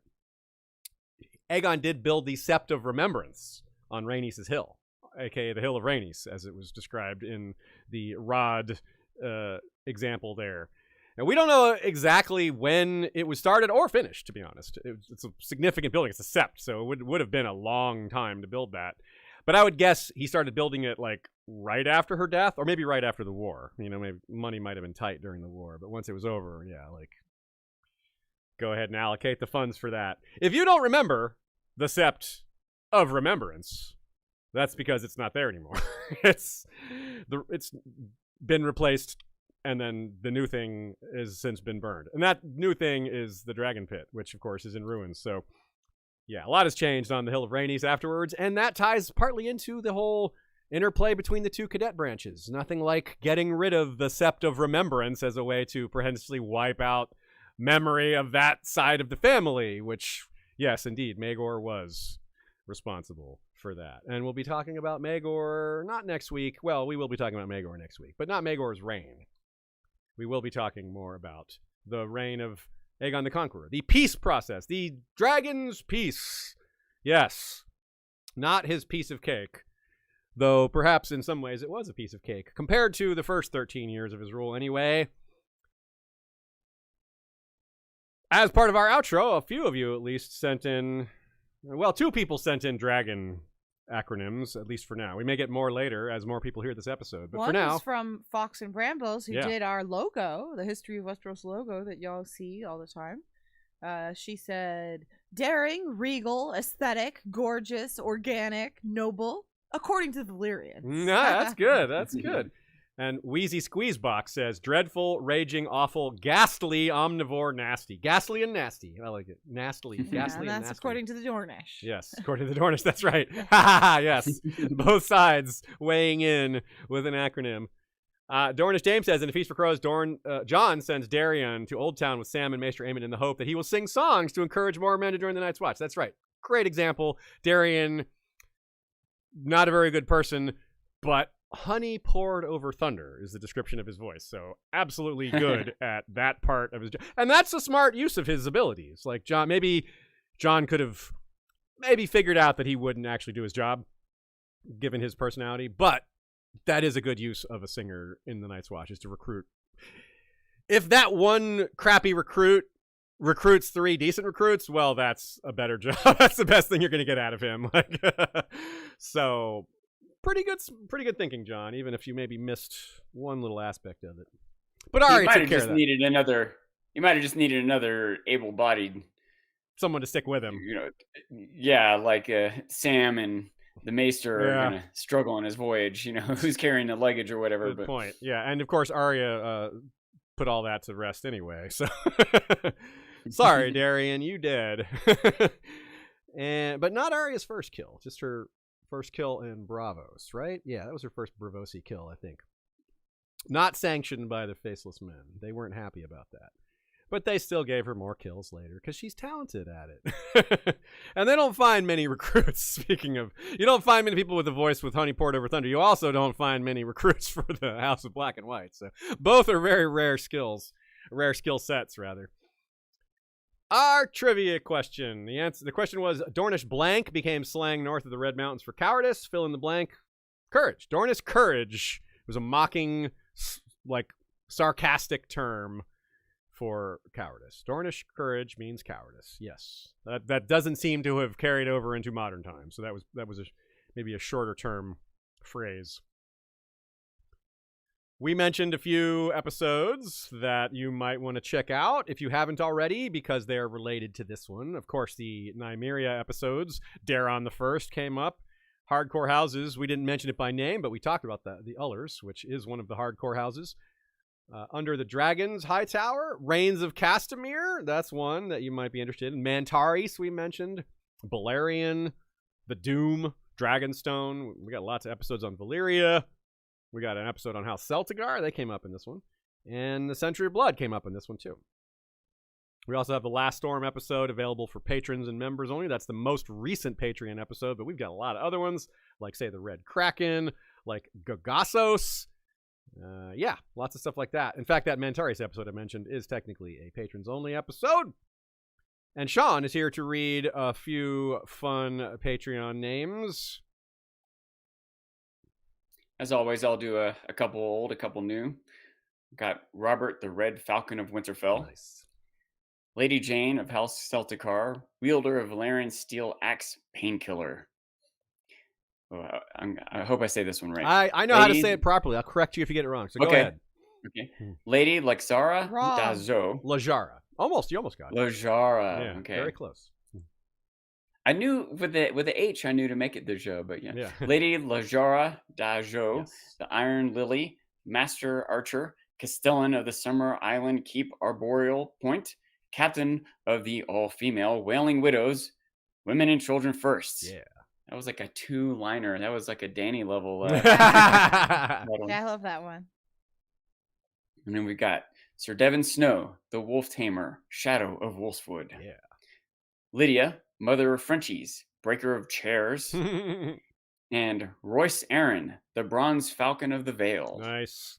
Like it. Yeah, Royce Aaron. Mixing Royce and Aaron, Bronze and Falcons. Yeah. That's cool. Gotta like that. The two big houses there.